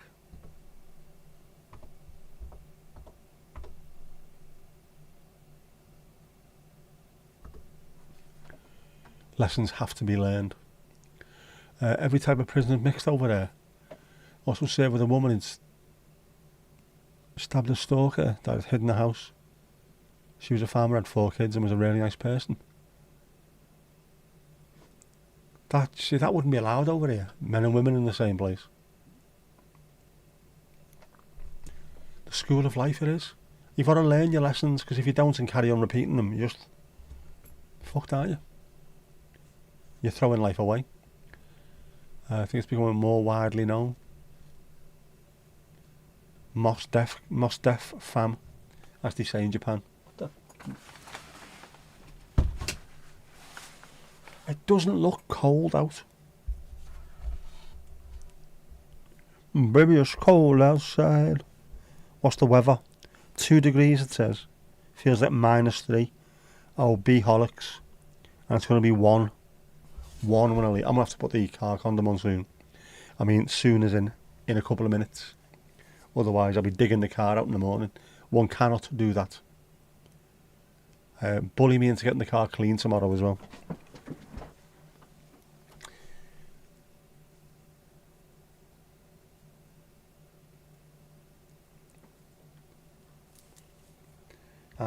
Aye, happen. Well, I'm going to have to start getting rid of some of the stuff off here, because it's almost that time, isn't it? It is almost that time. He's got rid of it. He's only got rid of it. Right, get your dancing shoes on. Everyone out there, get your dancing shoes on.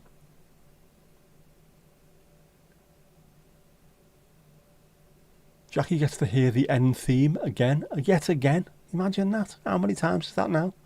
4 times on the run. Is it 4 times on run? Yeah, so, right. Get your dancing shoes on.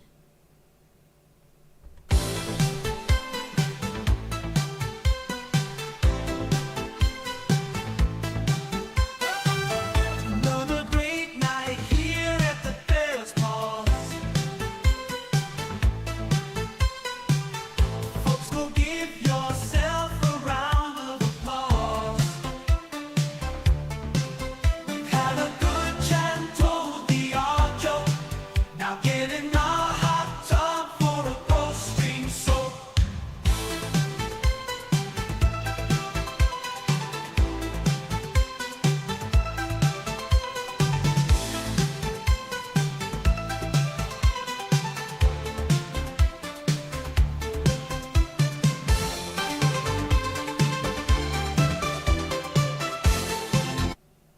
I need a wee. And that's that.